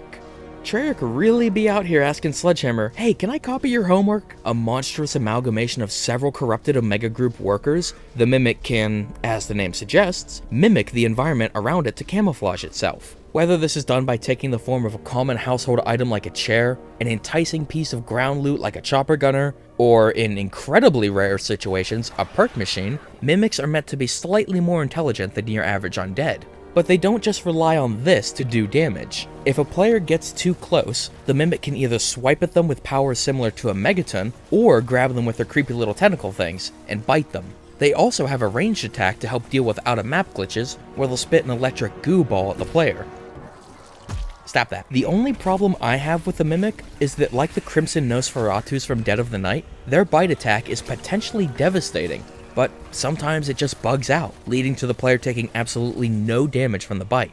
I have no idea exactly why this happens, and believe me, I've tried to figure it out, but it just does sometimes, and it's kinda disappointing to see an enemy just not function sometimes, you know? The next special enemy on the docket is the Russian Mangler. I remember watching the trailer, and when I saw that Mangler, I instantly felt a pit in my stomach. These enemies were absolute garbage in Gorod Krovi, and I never wanted to see them again. So imagine my surprise when Treyarch not only managed to fix the thing I hated most about them, which was their cannon tracking, but actually make them threatening. They've retained just about everything from their Gorod counterparts, but with one key exception. Their cannon shots no longer have absurdly high tracking, and you can stun them mid-charge up. That means that not only can you dodge a shot if you're fast, you're not going to get shot around corners anymore. I seriously cannot tell you how many times I died in Gorod because a Mangler thought it would be funny to shoot me around a fucking 90-degree corner. Seriously, look at this nonsense! To compensate, the Firebase Z Manglers are much tougher to kill than their papier-mâché counterparts from Black Ops 3, which I think is a solid trade-off. And if Treyarch wants to bring more of Aether's special enemies back like this, I'm 100% down. Personally, I'd like to see the Margwas again, especially since we were robbed of their return in Black Ops 4. Now, one could argue that these special enemies can drain your ammo real quick due to the relatively high spawn rates.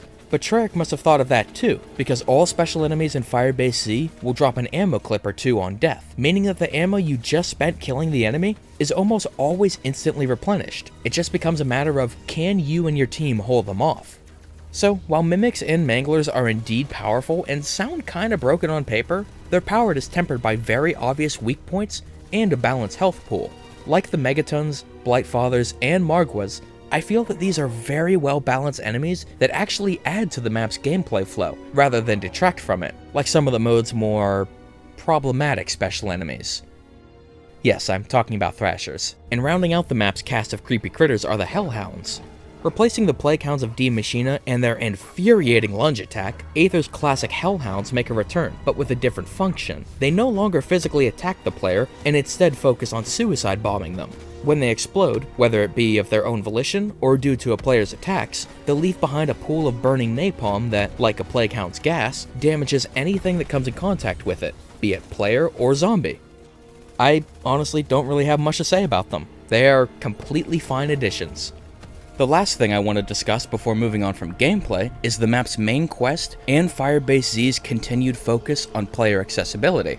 Like D Maschine, this quest is significantly more handholdy than previous Zombies quests, which has been cause for some community pushback, but I personally don't see this as a bad thing. According to an interview with Treyarch published around the time of Outbreak's release, they stated that this was an intentional decision because almost nobody outside of YouTube or Reddit actually ever completed these things. So naturally, because most critical story information was hidden behind these quests, many casual players who might not even use YouTube or Reddit felt super confused as to what the hell was even going on. For as much as I love Blundell's run on zombies, it wasn't exactly new player friendly. With the gameplay out of the way, let's discuss the map's story, characters, and general presentation. An issue that some had with D Maschine is how toned back its approach was compared to more recent Zombies endeavors. Aside from the quest's spectral reflections, the resurrection of Orlov, and the occasional comment from your commander, D Maschine was a fairly lonely affair. There weren't any boss fights or a massive outro cutscene or anything like that.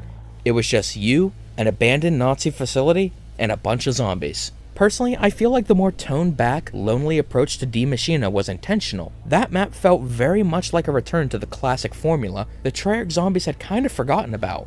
A map where you're not constantly bombarded with exposition or quests from all sorts of side characters.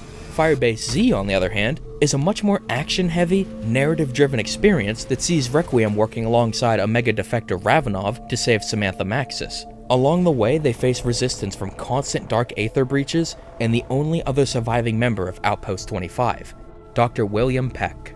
It feels like with this map, Treyarch is slowly easing a new audience into the more cinematic, story-based approach that fans of the Blundell era are more familiar with, and I wouldn't be surprised if the next round-based map brings us even closer to that style.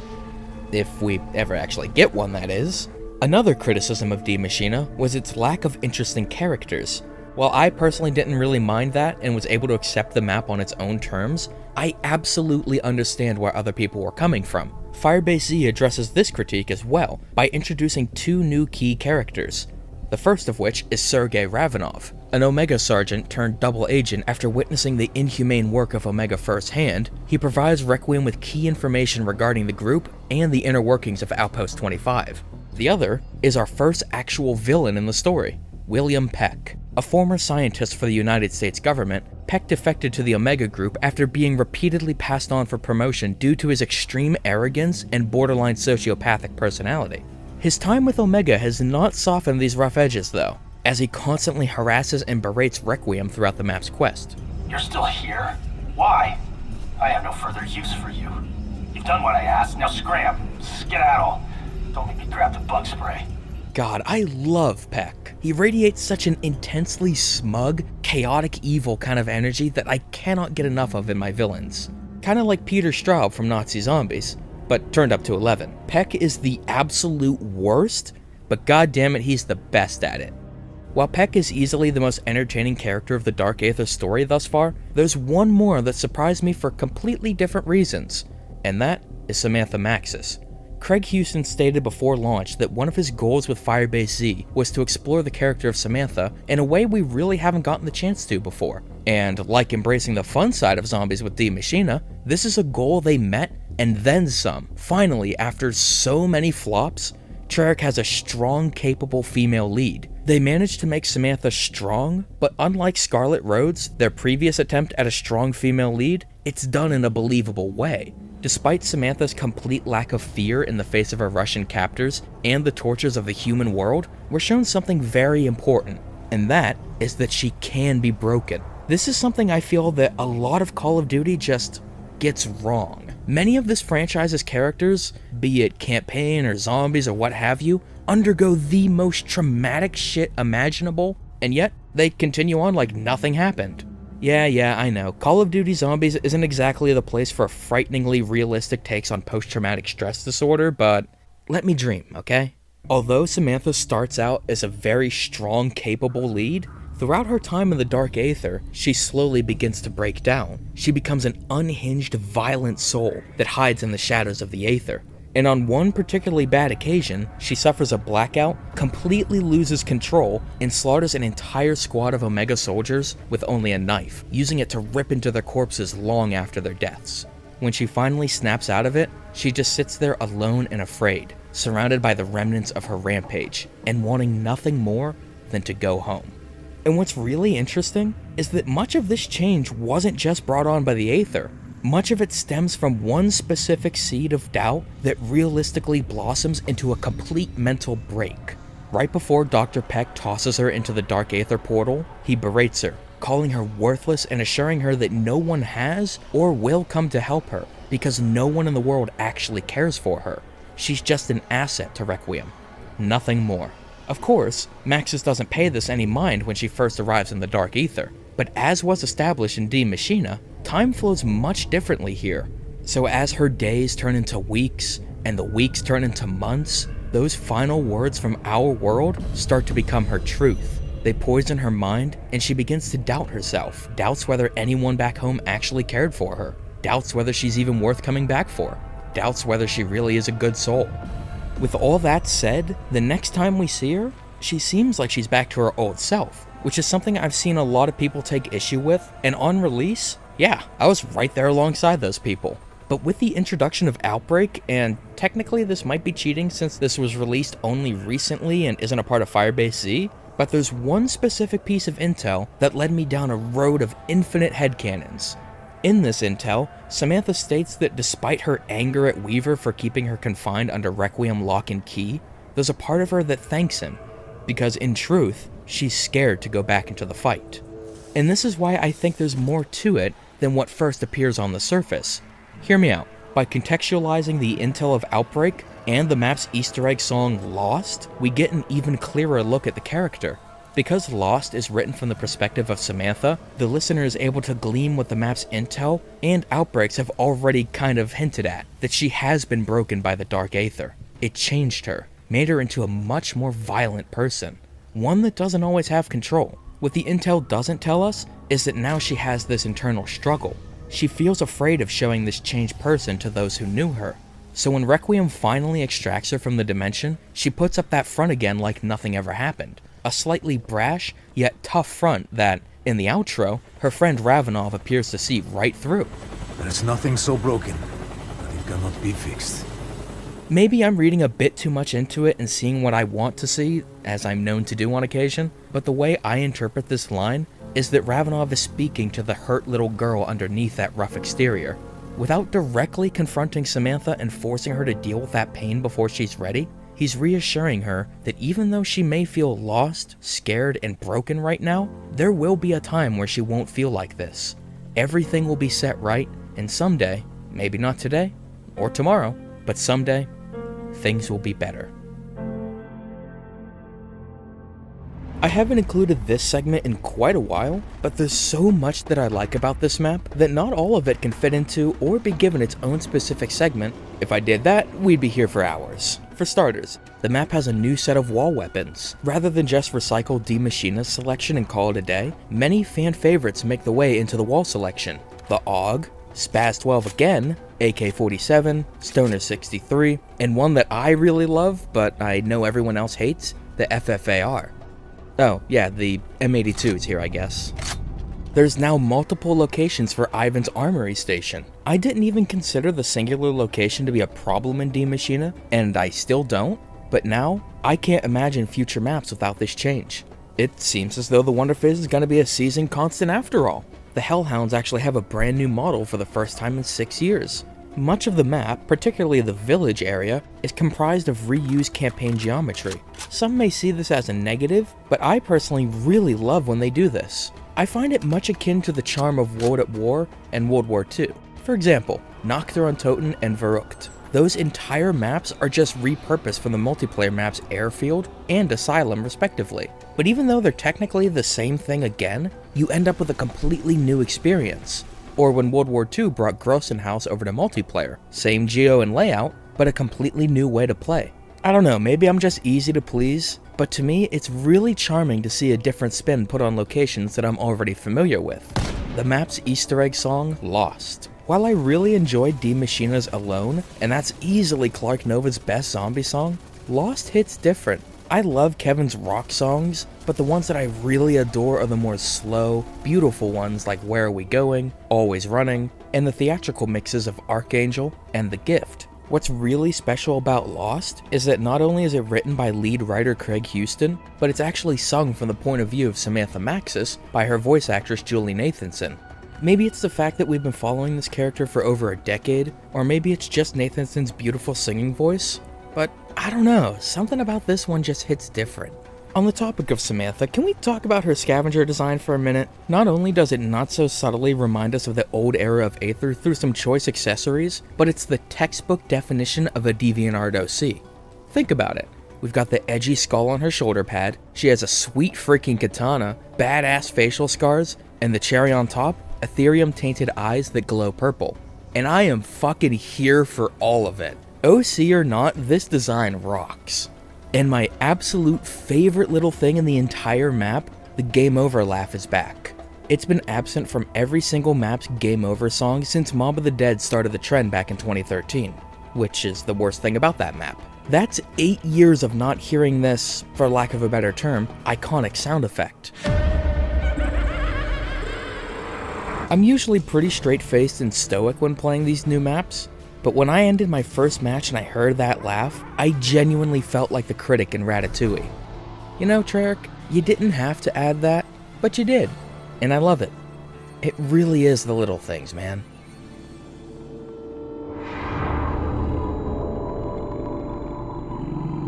So there's a lot to love about Firebase Z, but even with masterpieces like Mob of the Dead and Der Eisendrache, it's still not perfect. So, let's get started. I mentioned earlier how I like the map's new characters, but I still can't help but wish that this had extended to our player. I've largely come to terms with the fact that we're probably not going to get a traditional crew of sorts in this game, and personally, this doesn't completely break the experience for me or anything like that. I mean, yes, I would have preferred it if they handled it like World War II, where you had a canonical cast, but then there were these special non-canon characters you could play as if you wanted to, but hey, can't get everything we want, right? They fixed Onslaught, that's more than enough for me. The complete lack of Dark Aether. One of the coolest parts of Die Maschine was being able to teleport to the Dark Aether and see how it mirrored our world. It was beautiful to look at, but there was something off about it that was creepy as hell. It gave the experience its own unique charm that hadn't really appeared in zombies at this point. In Funny Base Z, there's not a single canonical instance of traveling to the Swag Ether. Instead, the only time we get a glimpse of the Dark Hour is during the Loot Chest side quest. And it's not just a copy-paste of Die Maschine either. It has its own unique approach. Instead of assaulting the player with colors and chromatic aberration, it's pitch black, with the only exceptions being the light emanating from the undead and the glow of the demonic bunny. It's weird and unsettling, which makes it all the more disappointing that they do nothing with it. Die Maschine showed immense potential for the Dark Aether, not only from a visual perspective, but a puzzle perspective as well. I was so excited to see what kind of neat Easter eggs they'd come up with by utilizing the whole cracked mirror reality thing, and to see such potential completely dropped is a bit disappointing. Another element dropped from Die Maschine was the ray gun. Even though it hasn't really been all that useful until Cold War, the ray gun has always been a comforting constant throughout the Aether saga, appearing in literally every single map. When things got weird in the Blundell era, the ray gun was right there alongside it. Same goes for the perk machines, power-ups, wall chalks, all that good stuff. They were comforting constants that helped us stay subconsciously connected to where it all began. Firebase Z marks the first Aether map in its 13-year run where the ray gun doesn't make an appearance, and it's honestly really jarring. I know they probably omitted it to give the Ray K more time to shine, and it's probably just the fanboy in me talking, but I feel like there are some things that are tradition for a reason, you know? especially with how incredible this game's version of the ray gun is. It just feels wrong to not have it here. Thankfully though, Outbreak has rectified this sin, so it doesn't seem like the ray gun is going to be gone for long.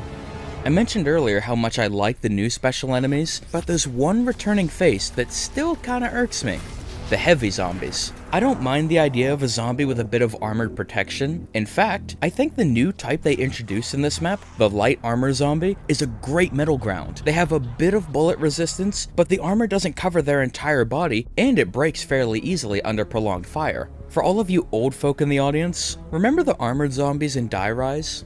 Yeah, it's kind of like that. These guys are totally fine. Heavy zombies, though, have massive resistance to all bullet-based weapons, and when you hit a piece of armor, it nullifies all multipliers associated with the weapon. So any weapon that relies heavily on headshots to deal damage like the Magnum or the entire sniper category are next to worthless against these guys.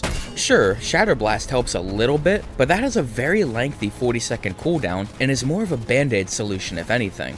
I love a lot about Cold War zombies, to the confusion of some, but you will never see me defending these guys. Except for their goofy little smile. Look at him, he's so happy. He knows he's making almost 2 entire weapon classes worthless. Now, let's move on to the main quest. I praised the accessibility of this earlier, but to say that it's flawless is far from the truth. In particular, there are 2 parts of the quest that irk me.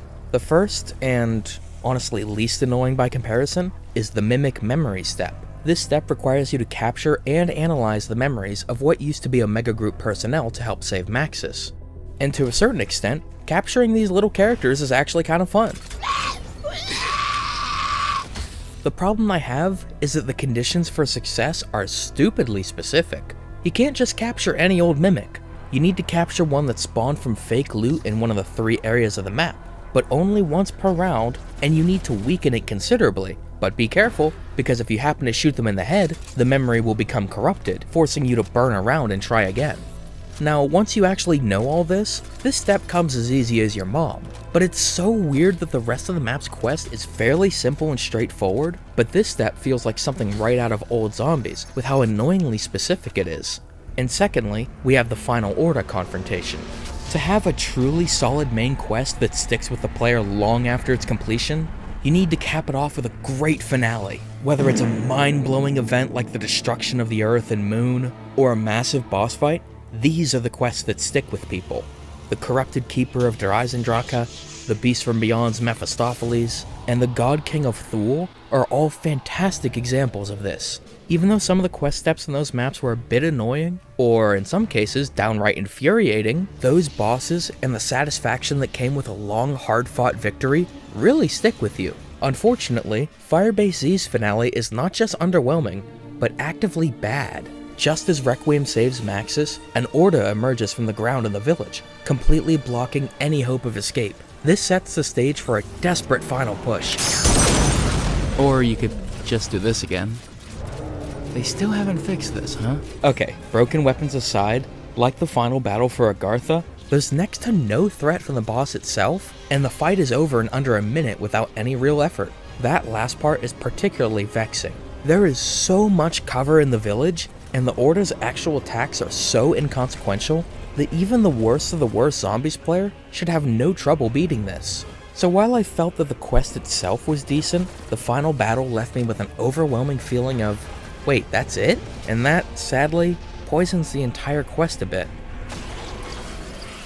Before we wrap up here, let's take a quick look at some nitpicks I picked up on while playing. I omitted this section from my Maschine review because I didn't think anyone actually cared about it, which, judging by the comments on that video, I now recognize was a huge mistake.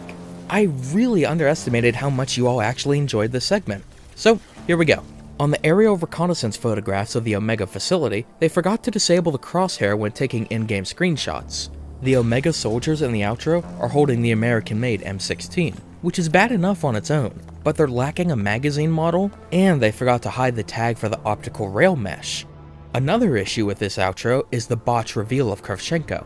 Cinematically, it's well done, but Treyarch made one little mistake. They name drop him in the subtitles before the shot pans up. So the first time I saw this ending, the impact of his reveal was completely negated because I read the subtitles and said, oh, I guess this guy's Kravchenko. Oh, yep, yeah, he is. This has literally zero effect on the map, but does Samantha's scavenger model really have to have 104 materials? Yeah, I know, I'm technically not supposed to be extracting assets in the first place, and do most of them really need to be micro-detail materials too?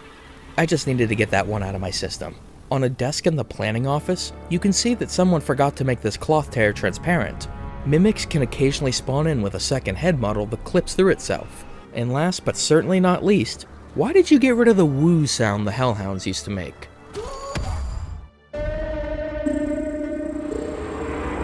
In conclusion, Firebase Z takes everything, well, almost everything, that made Die Maschine great and builds on it. The map design is strong and conducive to the new special enemies, which are quite solid in their own right. There's some unexpected turns for the character and story of Dark Aether, and lastly, the main quest is nice and simple, finally allowing zombies to open itself and the world up to a much wider audience instead of being made strictly for us YouTube weirdos.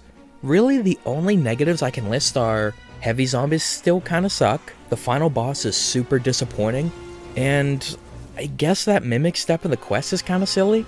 You know, on one hand, it's refreshing to love a map this much, but on the other, it makes reviewing them a bit tougher, since I like to try and look at things from a more balanced perspective if I can. But throwing aside professionalism for just a moment, I know this map isn't perfect, but god damn, I really love it. What's that feeling? Is that happiness? Oh, I don't like that at all. Well, that's all for today.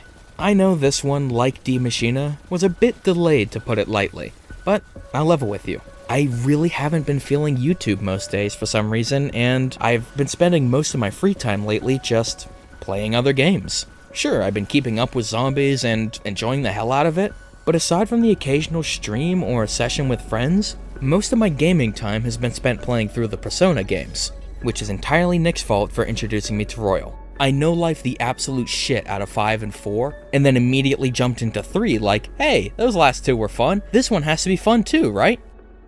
Oh no, this one is depressing as shit, and also my new favorite game of all time. Hey, and the film adaptations are super good too? Huh, wicked. So, despite the delays, I really hope you enjoyed watching. As for future reviews, I think I'm going to review maps a lot later in their life cycle like Firebase Z, so that I can really have time to absorb these things and form a solid, informed opinion on them. And as for Outbreak, I have no plans to review it for the time being.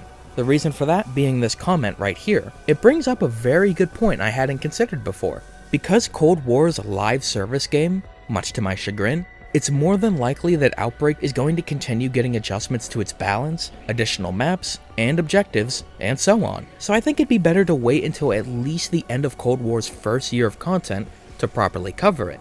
This kind of extends to Onslaught as well, but the changes there were so massive that my original review was completely outdated, and I felt it was only fair to reward such hard work with more accurate coverage. Anyway, thank you all for watching, and I hope you have a wonderful day. Take care.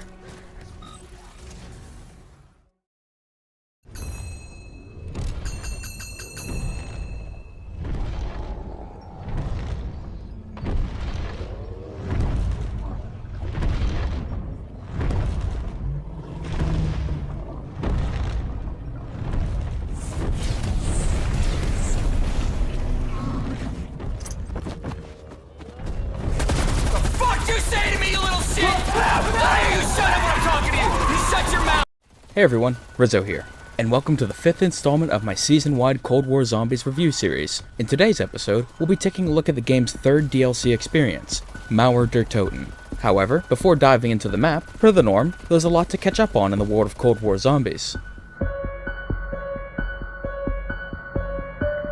Now, despite what YouTubers and Reddit may tell you, there's actually been a ton of changes and content added to Cold War in the recent months.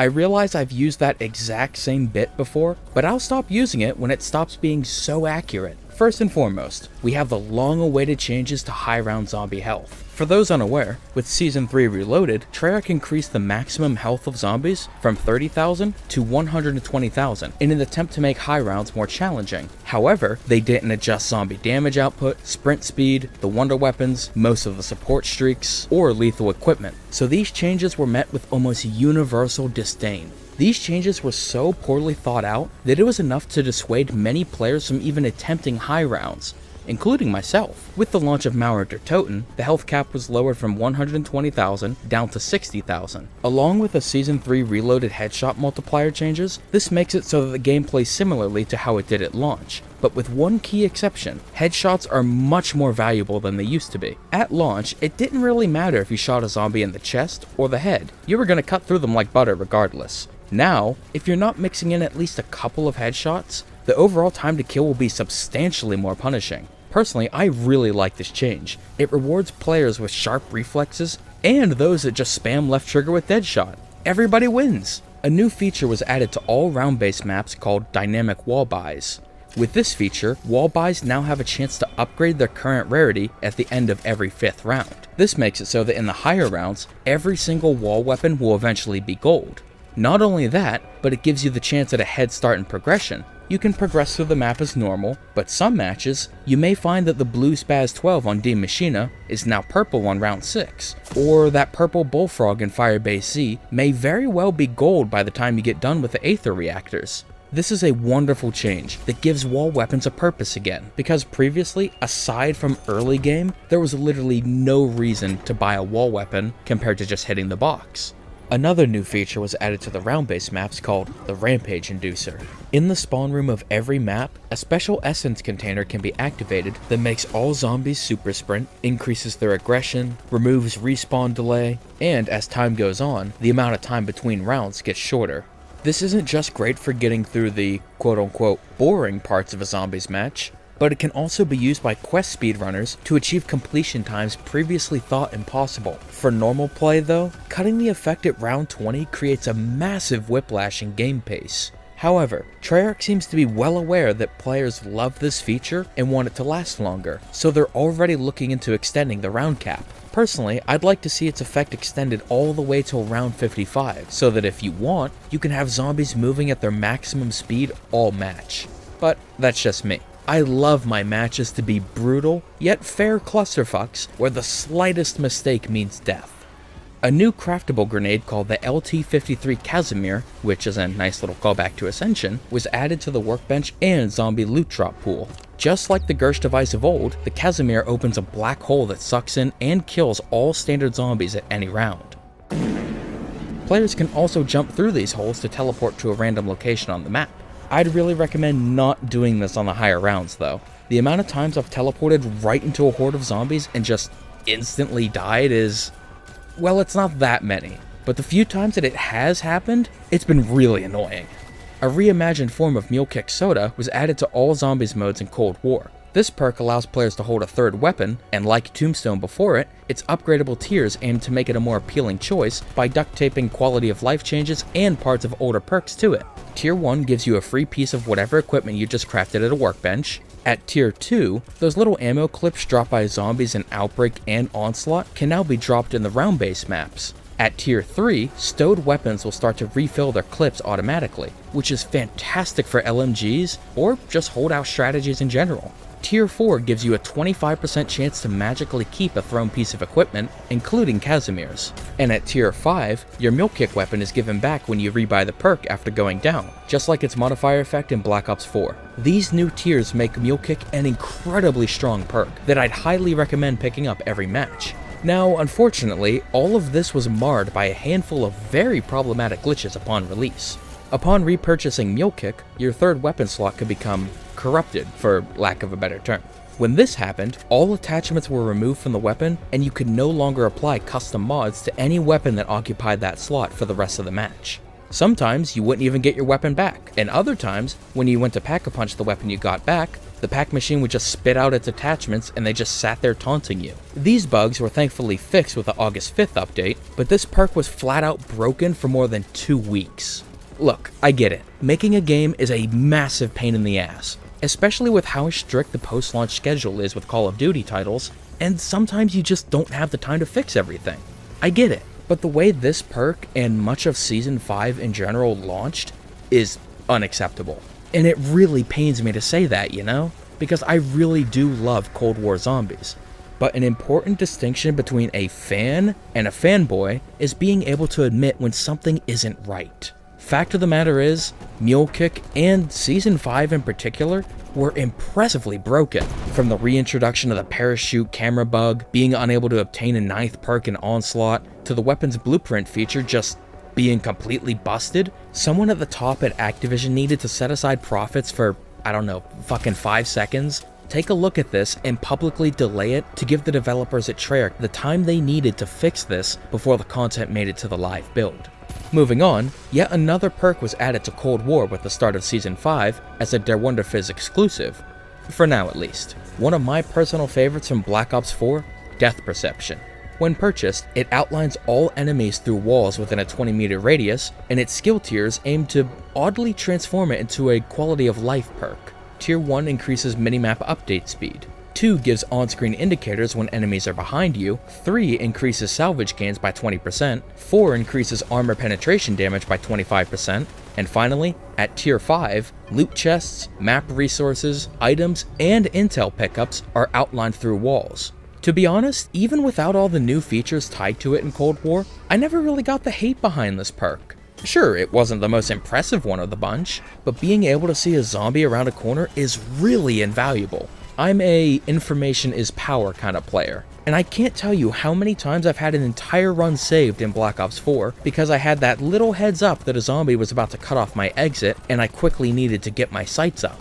And one last thing that I never even thought of until someone mentioned it on Twitter, this perk is really helpful for the deaf or hard of hearing, because those players aren't going to be able to hear a zombie that's around a corner or one that's about to attack from behind.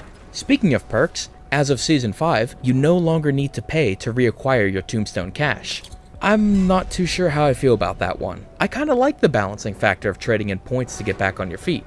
Oh well, I know that I was in the minority on that one, so I can completely understand the decision to remove the buyback cost. A new wand field upgrade called Tesla Storm was added in alongside Season 5 as well. When activated, you get your own personal storm cloud. This storm creates a protective field around the user that stuns and damages all enemy types, at least when it's fully upgraded. However, when in close proximity to an ally, a Tesla chain forms between you, which can be used to simply damage more enemies, or cut off a choke point to an objective, or give your friend some time to save a downed ally. Not a bad field upgrade by any means, but it simply cannot compete with Aether Shroud, Ring of Fire, Frenzied Guard, or even the newly buffed Frost Blast. And last but not least, a new support streak was added to the crafting table, the long-awaited Flamethrower. Like the other support streaks after the latest health pass, it's comically overpowered, with a single puff of flame killing standard zombies at any round. But I kinda like that. Cold War is clearly aiming for a make the player feel powerful approach, and this fits right in with that design philosophy. On the Outbreak side of things, god damn are we eating good! We got 2 new regions to play around in one season. Collateral, and the final Outbreak region, Armada, which are modified versions of the combined arms maps of the same name, a new transport objective that might need some slight tuning to its timers. Hey everyone, post-original script Rizzo here. With Season 5 Reloaded, this exact thing happened, and the timers were increased by 30 seconds. Tanks were added to the outbreak zones, black chests, and Omega Supply Choppers that drop absurd amounts of rare salvage upon destruction were added as uncommon world events. Disciples can now appear among the special enemy spawn pool, and best of all, the grapple hook gun from Black Ops 4 was added as an Outbreak exclusive craftable. When I saw that this was coming in the Season 5 roadmap, I was a bit ambivalent, but I drastically underestimated just how much this thing would change up how I approached the maps. For example, previously I hated trying to pack a punch on Duga, because if I forgot which zipline went straight to the top, I had to climb a comical amount of stairs. Now, I'm excited when I get Duga, because I can try and chain multiple grapple uses together to get to the top of the tower in seconds. The main structure in Sanatorium is less annoying now too. Just look up, aim, and grapple right to the roof. You can zip between the trees on Alpine and Ruka if you're fast enough, grab onto the dragon relics as they ascend, collect essence canisters easier, and so much more. Even better is that it's only 250 green salvage for 5 uses, or 10 with Mule Kick, and they drop fairly frequently from zombies and loot chests. It's clear that Treyarch wants you to go nuts with these things. And like I said, this was an addition that shook up how I approached the maps way more than I thought it would. You know, I thought we'd be done with Outbreak after Mauer der Toten. but I'm delighted to see that it got just a wee bit more support before they shifted focus to DLC 4 and Vanguard. Personally, were they not doing Vanguard this year, I would have loved to have seen more of the combined arms maps get repurposed for Outbreak, like Crossroads. That map sucks for Onslaught, but it would have been perfect for Outbreak. And speak of the devil, Onslaught. There's only a couple changes to discuss this time around. Onslaught Containment was added back in at the start of Season 4, and has been around for so long that it seems to be a permanent playlist now. Actually, hold on, let me ask Kevin Drew on Twitter. Okay, yeah, it is. Wicked. Standard Onslaught got 4 new maps: Collateral, Rush from Black Ops 2, Echelon, and one of my all-time favorites, Drive-In from Black Ops 1. Each of these new maps are really fun, especially Drive-In, but Collateral just does not work. Because of the map's sheer size, the amount of downtime between surges is so mind-numbingly boring. So much so that it's the only map I don't have a golden chalice on, because I just can't be fucked to do it. The mode's elites were slightly tuned as well. Instead of spawning in 2 standard mimics or manglers during their respective rounds, the Outbreak HVT variant will spawn in their place. Now, I really love this change, and on the surface, this might not seem like a big deal, but there is a completely biased reason as to why I like this so much. Let's quickly flash back to my review of Onslaught's overhaul. To fix these elites, maybe have them like the Horde patrols in Outbreak where they spawn alongside a ton of zombie reinforcements? Or maybe upgrade the Manglers and Mimics to be more like the HVT elites or something along those lines. I don't know, I'm just spitballing here. So remember last time how I said that someone at Treyarch must be watching my videos? I was only half serious. But this change, along with them suspiciously rebalancing the health cap to the exact number I've been preaching for months, has me 100% convinced of it. And there's also that order calling card that looks exactly like one of my renders. Like, come on, either that's a huge fucking coincidence or you didn't even try to hide it. Not that I care, of course, I think it's cool. So if you're watching this right now, Mr. or Mrs. Treyarch employee, hi, I hope you're having a wonderful day. And thanks for fixing the Mimic head glitch, by the way. That one bugged the hell out of me. So, with all the changes covered, I think it's finally time to dive into Mauer der Toten.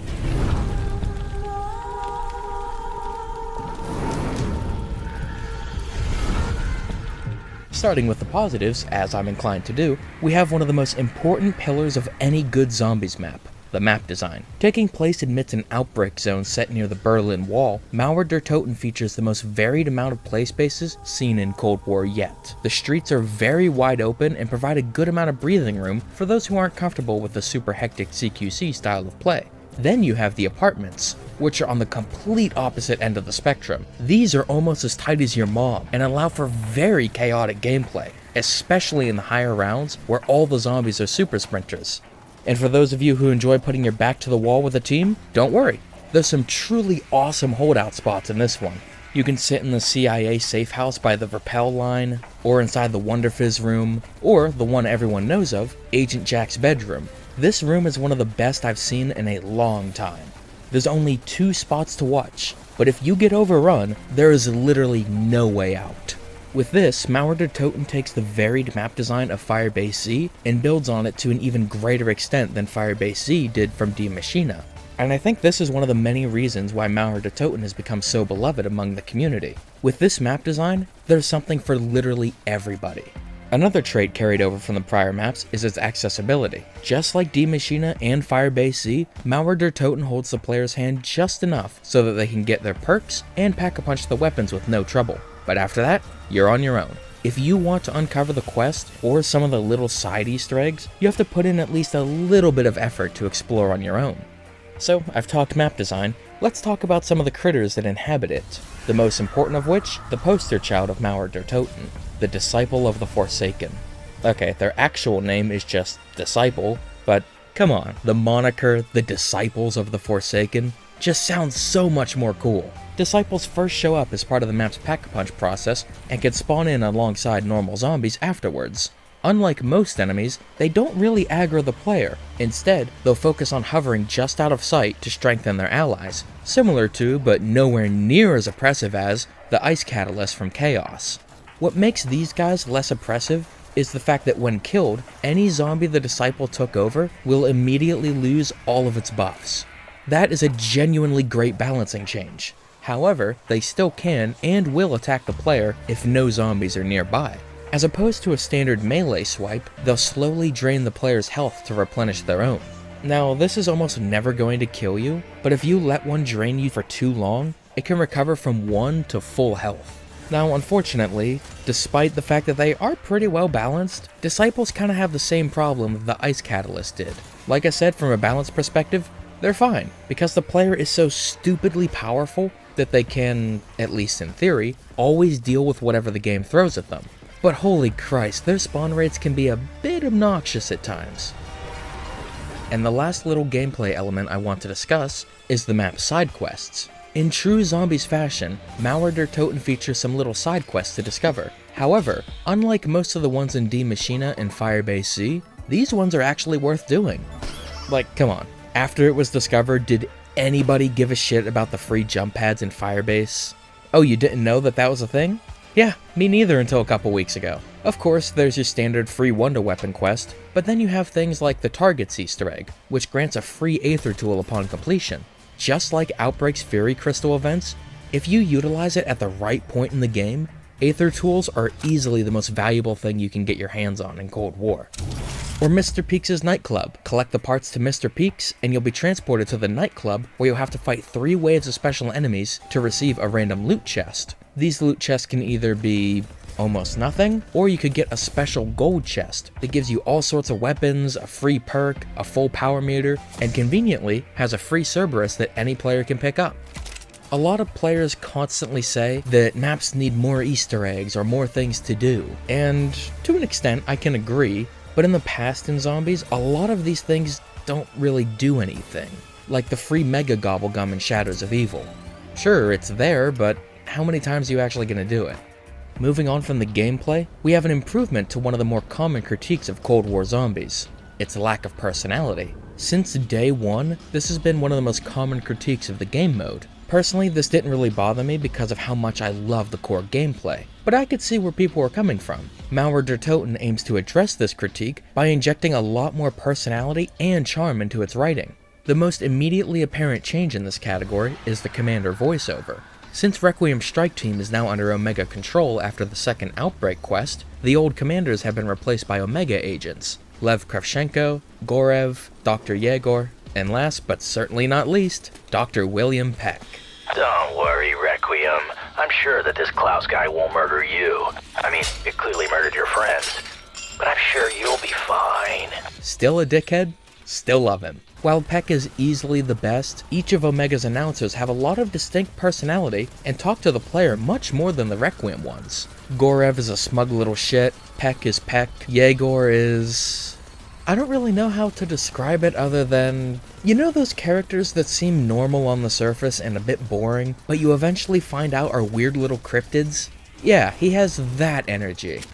You know, I'm a bit of a klepto myself, so I collect... that's a different conversation. And finally, Kravchenko fills the role of Weaver, the straight man of the group that the others bounce off of, but even he gets to sprinkle in some sarcastic little remarks every now and again. Tempests were critical to my inversion warheads. Remember? The ones you sent to the bottom of the ocean. Speaking of Weaver and Requiem's announcers, they're not entirely gone either. The director so graciously gave the map's wonder weapon, the Cerberus, AI speech with the voices and personality of the Requiem agents. Upon picking up a Cerberus, you'll be greeted by one of the 3 Requiem scientists, Mackenzie Carver, Peter Strauss, and Elizabeth Gray. And since they're not limited to cold analytical field operation overview like before, the lines they're given and their performances have a lot more personality here. I'm the whole goddamn field artillery battalion. Oh dear, we are making an awful mess. Oh well, that's tomorrow's problem. I detest cassette tapes. They are an insult to music and are no match to vinyl. But of course, if we're talking about personality, the most important element to discuss is this map's new character, Klaus, who acts as yet another Civil Protector clone. We've got like 5 of those now, right? Designed by Elizabeth Gray, Klaus was commandeered by the director of Requiem for an unspecified CIA mission in Berlin. However, due to him still being in the testing phase, he's prissy, easily annoyed, and constantly slings passive-aggressive remarks at everyone around him. I would say I am disappointed, but I kind of expected you to fail miserably. He also, humorously enough, doesn't understand social cues or the concept of human fragility. So if one were to give him a pat on the back for a job well done, he'd appreciate it and reciprocate. But because of his strength, he'd likely break your spine in the process. Now, despite all of these marked improvements, it doesn't necessarily mean that Dark Aether is now suddenly oozing with the personality of its predecessor or anything like that. But it's certainly a step in the right direction that I think a lot of players will appreciate. Another element that's been improved upon is the narrative. With the main quest of Mauer der Toten, the story of Dark Aether has finally started picking up speed again. As much as I loved Outbreak's world building, that's all it really was. Because of all this world building, we had a wonderfully rich world, but nothing was actually happening in it for months. Sure, the 2 main quests provided a bit more in terms of narrative setup, but it still left me feeling a bit frustrated with the lack of actual progression. Mauer's quest and intel actually does quite a bit to move the plot forward. Valentina's true plan and family lineage is revealed, we finally understand what the mysterious force in the Dark Aether is, where it comes from, and what it wants. Then, in the map's ending, Samantha is shown to have become quite powerful, and we even get a little tease for what's next, with the director of Requiem seemingly having his own insidious agenda. But the thing I enjoyed most about this map's narrative was Valentina's story. Through the map's quest and intel, it's revealed that literally everything about her life was a lie. Her real name is actually Angelika Hannibal Vogel, and her father was Dr. Frederick Vogel, the lead researcher on the Endstation project back in the closing hours of World War II. This also cutely explains the password for his computer in the main quest of Die Maschine, AHV, Angelika Hannibal Vogel. That's a cute little reference. Since a young age, Angelika's been manipulated by an ethereal being known as the Forsaken that took the form of her father. It led her on a lifelong journey to open a gateway to the Dark Aether so they could bring about the Third Reich. To do this, she fabricated the identity of Alexandra Valentina in an effort to get close to the Soviets. We're also shown that the discovery of the Endstation tape wasn't an accident. She knew about it for years, but waited until she found someone desperate enough to actually take the bait. And that someone was Lev Kravchenko. During the early 80s, he was placed at the forefront of the Omega Group as punishment. It was a group that was expected to fail, and take his career down with it. So Angelika, seeing how desperate Kravchenko was to please the motherland and save his career, presented him the Endstation footage, hoping he would see it as a way to regain his honor. And just as she planned, he fell for it without a moment's hesitation. As the group's research of the Dark Aether continued, Kravchenko, in a bit of an odd character twist, grew to genuinely care for Valentina, seeing her as the daughter he never had, which made Angelika all the more ecstatic when she eventually stabbed him in the back in Berlin. So with the main positives covered, let's talk about those little tiny things. You know the ones that don't necessarily demand their own segment, but still deserve mention regardless. You can toggle your flashlight at any time. I felt that the flashlight always turning on in darkened areas of Die Maschine kinda undercut the creepy atmosphere. Giving the player the option to explore without a flashlight makes navigating through the darkened streets of Berlin a lot more atmospheric. As soon as you spawn in, you're given a wonderful sense of nostalgia, as the map's opening tune features a reprise of the song from World at War that was repurposed for the classic round transition. Just like the game over laugh in Firebase Z, this was another one of those Ratatouille critic moments that, all professionalism aside, just made me smile. I'm gonna give props to the entire soundtrack while I'm here. Every single new track absolutely slaps. The Mule Kick machine not only looks great, but actually has a charming bit of practicality added to it. When you buy the perk from its machine, the guns on the sides will fire in random directions, killing any zombie in range. For the first time in a zombies map, almost every single one of the game's special enemies makes an appearance. Most of them are just little cameos like the Tempest in the early game, and the Mimics during Mr. Peaks' dance club, but it really helps all the maps feel connected to one another in a small way. Previous examples include when the Keepers had the little cameo in Zetsubo no Shima, or when the Moishlers and Sizzlers showed up as boss rounds in the Tortured Path. These examples aren't anything big, but it was just enough to help the different parts of the game's world feel a wee bit more connected. Surprisingly, Chaos actually gets a slight nod here. In Mr. Peaks' nightclub, the instrumental version of Right Where We Belong, a song featured in Voyage of Despair, will play.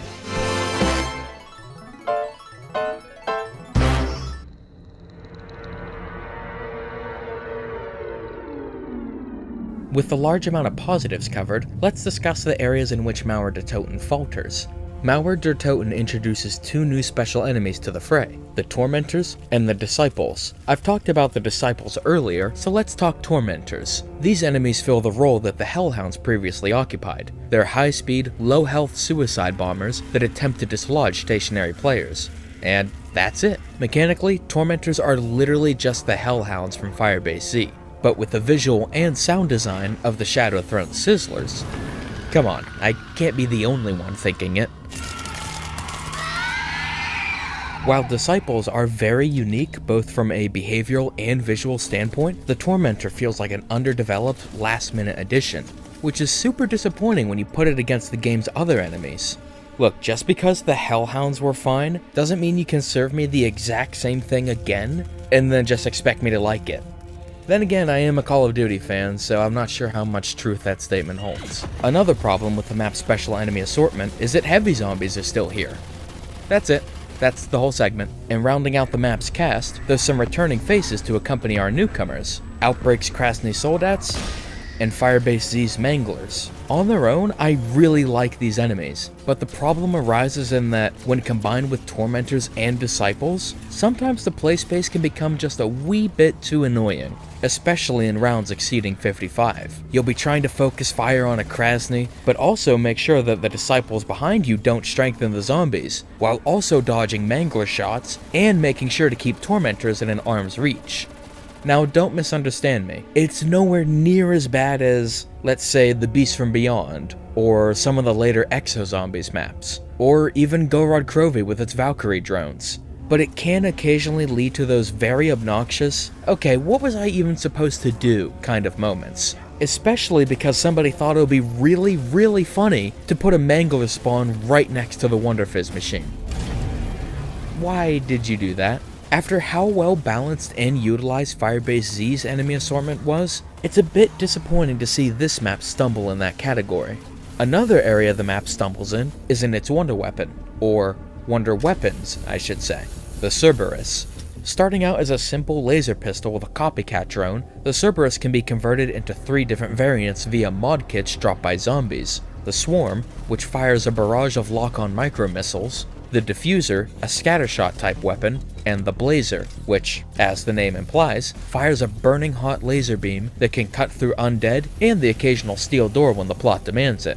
Each of these variants potentially fits a different style of play, and are really fun to use in the mid-rounds. But, like the die machines, they are wildly unbalanced. The base Cerberus and Swarm mod are just strong enough to hold off zombies in the higher rounds, but the others are a bit weak. Like, technically the Diffuser can get a one-shot kill at any round, but you have to barrel stuff the zombie and make sure the entire spread shot hits its head. That just isn't fun. With a weapon like this, you want to be able to clear an entire room in just a few shots.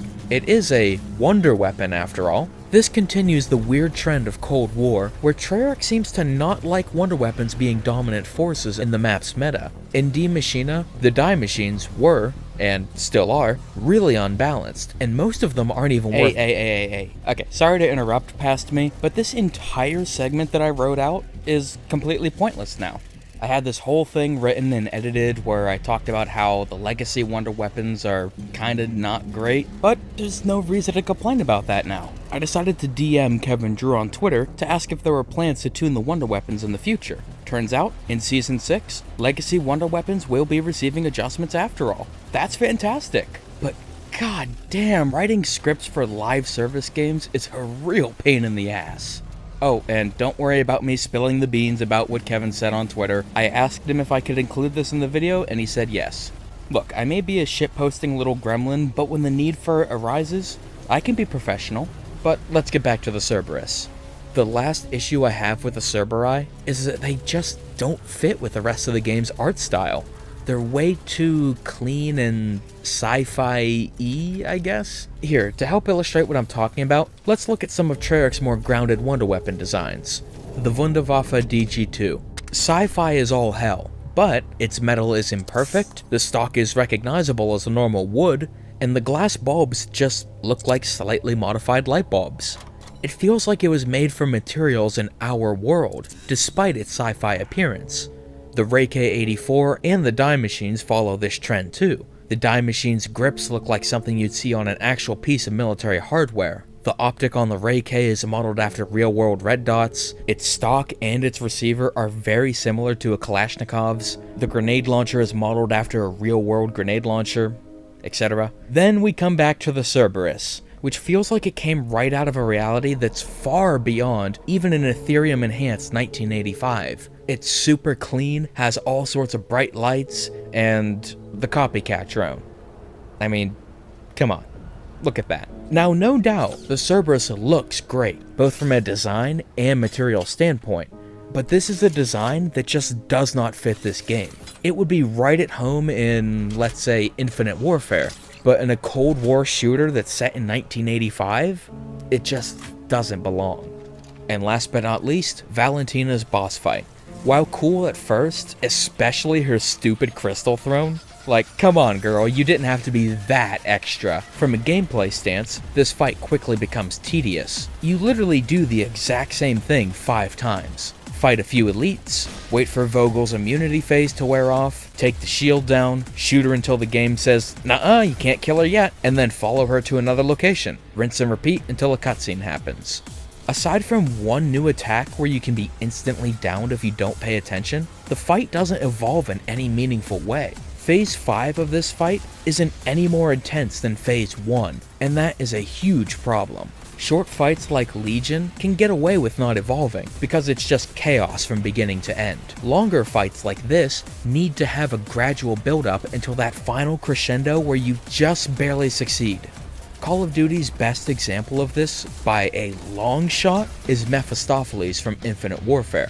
The fight starts out fairly bog standard. Dodge some fireballs, suck up some ghouls, and damage the symbols on his body. But every time a new phase starts, he gains a new move that's incredibly deadly if you mess up. And these moves stack throughout the fight until the very end, where he throws literally everything he has at you in one last desperate bid to stop you. This fight not only looks and sounds great, but it's an incredibly well-made, difficult, yet fair fight with a great sense of escalation. With that in mind, let's go back to Angelica. Her fight is certainly an improvement over Firebase Z's Orda, particularly due to how insanely good the soundtrack is, but after how good Legion's fight was, it's super disappointing to take a step back. Thankfully though, this disappointment doesn't last too long, as the ending makes up for it, and then some. After using Angelica's energy to power the Ethereum nuke, you need to defend Klaus as he carries it into the Dark Aether to close the portal to our world. Unlike the boss fight, this final push is really great. The execution in every aspect is just perfect, and it actually got the first genuine laugh out of me of Dark Aether. Oh, fuck. To have such an important, heroic sacrifice undercut by a completely in-character reaction from Klaus made me laugh really hard. So with the good, the bad, and everything in between covered, let's talk nitpicks.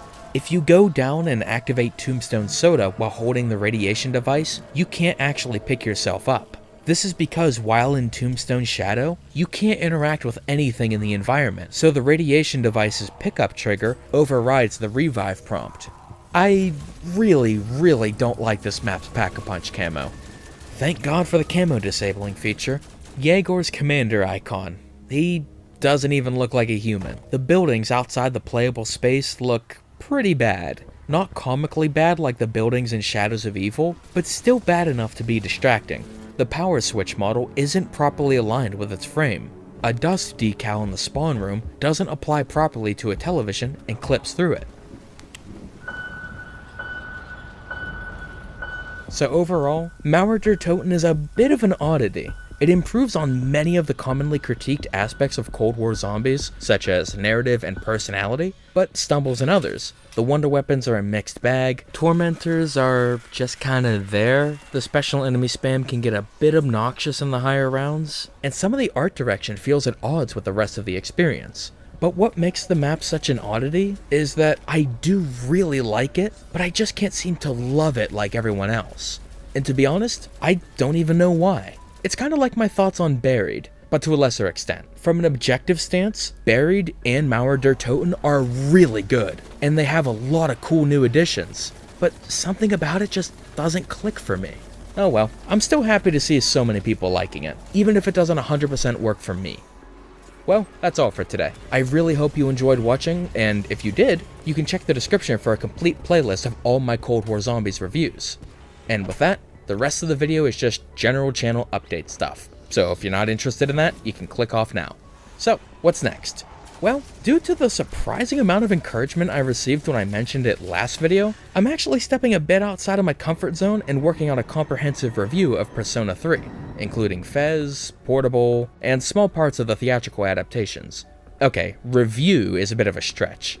If you remember the video I made on Logan all the way back in 2017, it's kinda like that. A video where I mainly just focus on what I love so much about these pieces of media instead of my standard good, bad, and conclusion segments. Now, I'll be 100% honest, I have no idea when this one will be done. Persona 3 on its own is a 100-hour experience. Add the answer and you get another 30 on top of that. Add Persona 3 Portable and you get another 100 on top of that. So I'll probably just work on it alongside my inevitable review of DLC 4 and Outbreak.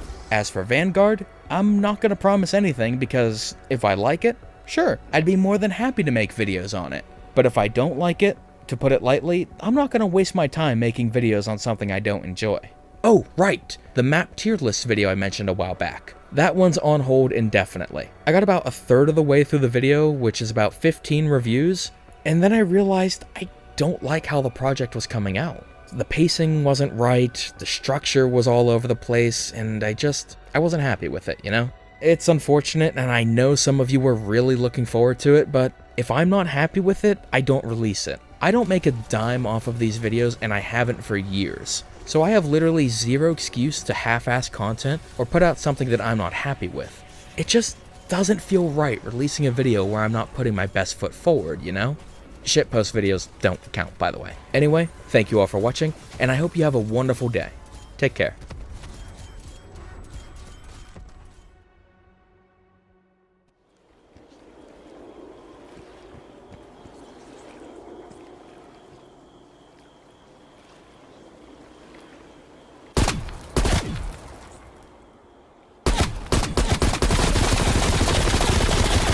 Hey everyone, Rizzo here, and welcome to the 6th installment in my Cold War Zombies review series. Today, we'll be covering the game's final round-based experience, Forsaken. But of course, before that, let's recap a bit, shall we?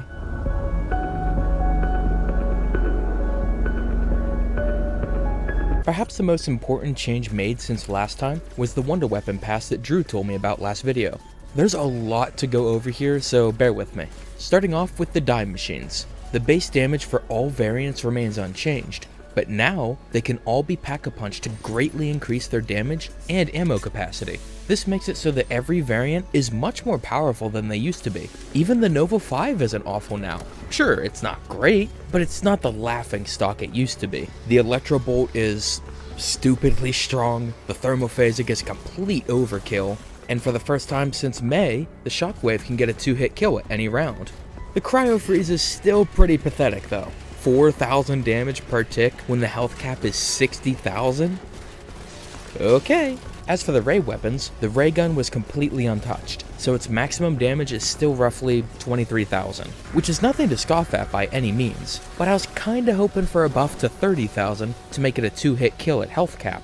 The Ray K, on the other hand, got a massive buff. The Energy Mine Vortex Explosion was doubled across the board, taking its maximum damage from 30,000 up to 60,000. This change essentially reverts the Ray K back to how it used to be when Firebase Z launched. It can now one-hit kill standard enemies at any round, which is insane enough, but when you combine it with Ring of Fire, it deals a colossal 360,000 damage. This just barely allows it to one-shot Manglers, Mimics, and Tempests at any round.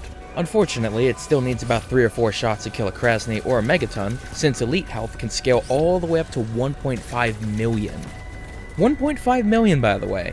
You sure that's not just a little bit excessive? With the launch of Season 6, and this is another one that I've been waiting for, well, we're coming up on almost a year now, Plague Hound changes. Plague Hounds were adjusted across all modes. Previously, when they attacked, they could adjust their trajectory mid-jump to hit the player. This led to way too many instances of a hound jumping through an entire horde to hit you, or even around corners on rare occasion. I said all the way back in my Maschine review that I liked the idea of Plague Hounds, but their implementation simply wasn't good enough. Now, almost a full year later, probably will be a full year later by the time this comes out, their implementation is more than good enough, and I think they're a genuinely solid enemy. And one more thing to note about Plague Hounds is that their spawn rates were toned down substantially in Onslaught. Previously, every time the game was set to spawn in an enemy, there was a 10% chance it would choose a Plague Hound instead of a normal zombie. As of the launch of Season 6, this has been lowered down to 5%, and there's now a hard cap to how many can spawn per surge.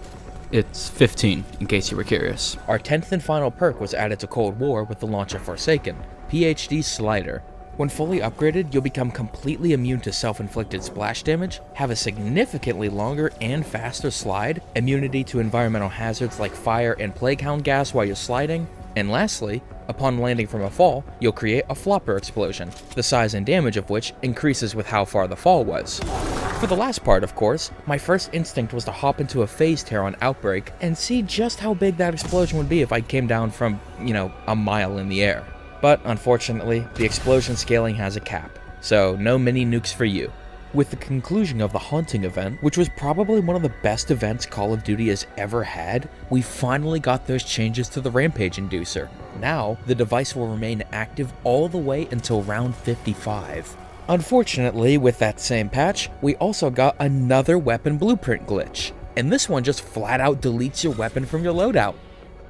Treyarch, I know that you're probably crunched to shit with Vanguard and all that, but fucking up this feature like 5 times now is making it really, really hard for me to defend you. And finally, 2 new support streaks were added to the crafting table, the Arc XD and the hand cannon. The Arc XD is just about what you would expect. Drive a little RC car around with C4 and blow up the zombies it attacks. Only difference is, the Arc XD will give off an Ethereum pulse every second that kills all standard zombies in range. Not a bad support streak by any means, but let's be honest, the only reason anyone actually used this thing is to bug it out so that zombies won't path to the player. Don't lie, I did it too. How else do you think I got the B-roll footage for this review when there's no theater mode? The hand cannon serves as, well, a hand cannon. If you hit a special enemy's weak point, it'll instantly kill it at any round. This includes Manglers, Mimics, Tempi, and Disciples. It can't one-shot elite enemies, but hitting their weak points will still take a substantial amount of their health away. Plus, there's something super satisfying about shooting a Soldat right out of the air as it's jumping. And lastly, Onslaught. Unfortunately, not much change here aside from the Plague Hounds. Oh, and it's multi-platform now. Hooray! But we did get a new map called Deprogram, which sees players going through the mind of Russell Adler after being brainwashed by Stitch. This map is a weird fucking fever dream, and I love it. I'll say the exact same thing I said about Break On Through, but Treyarch, do more weird shit like this. Also, Adler Rock. And that's it. Not as many changes as the last time, but that's to be expected. As the season of content for Cold War draws to a close, more and more employees get pulled to start work on the studio's next project. But the changes we did get were really nice. So with that, let's finally dive into the finale of Cold War Zombies. Forsaken.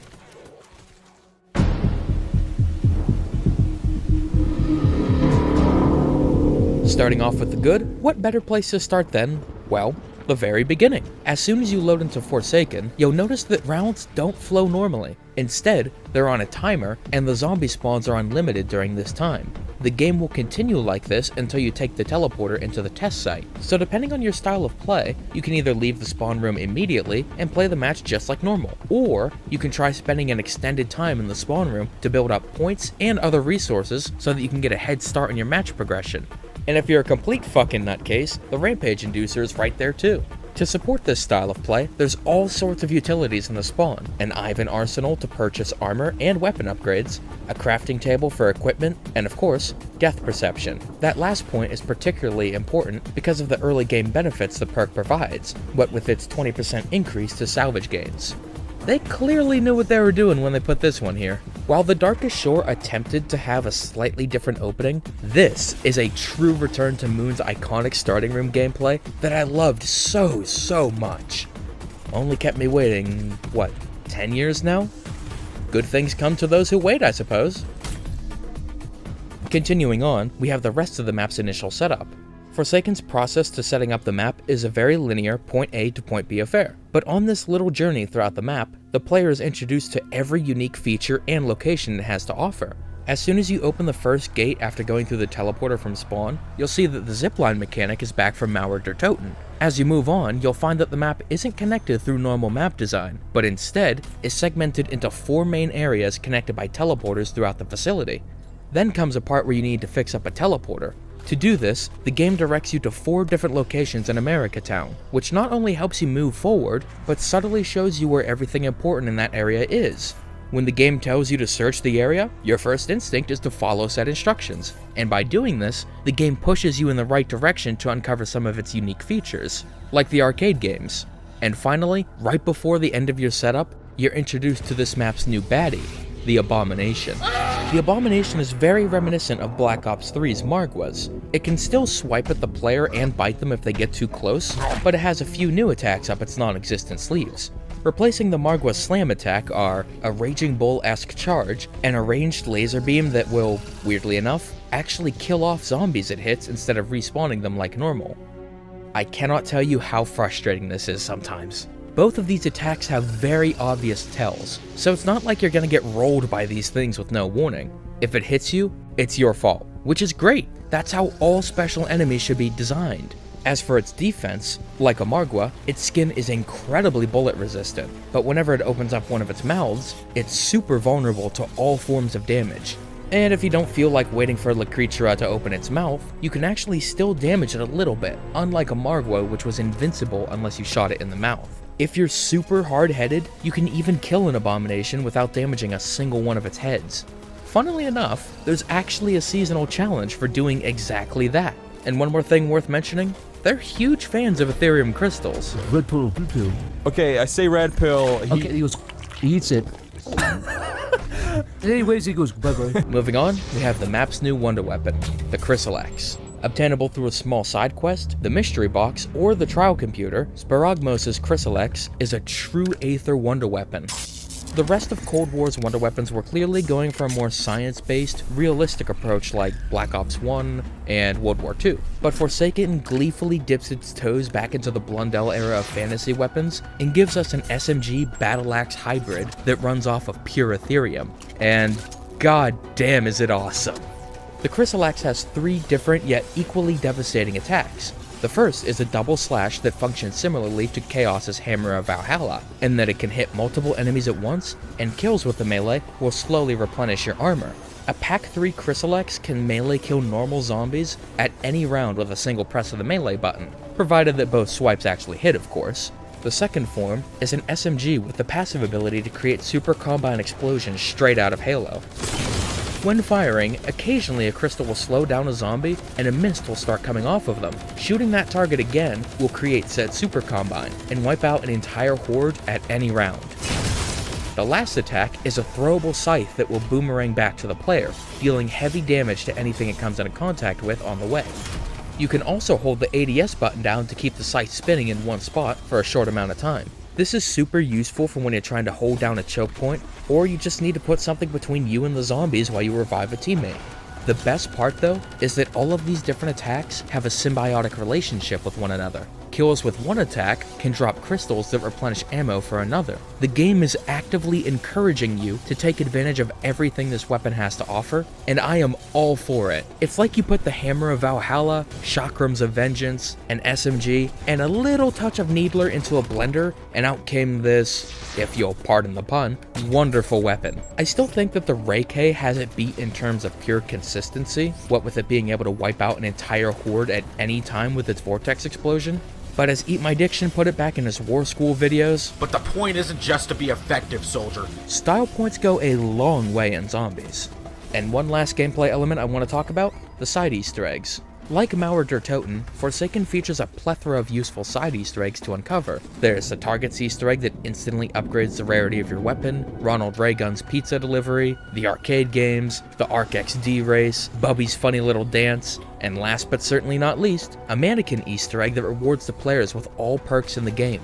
This is the kind of jump I was hoping for after Mauer der Toten. Not only are all these Easter eggs fun and have a lot of charm to them, but there's a ton of them, and most of them are super useful. Moving on from gameplay, let's talk narrative.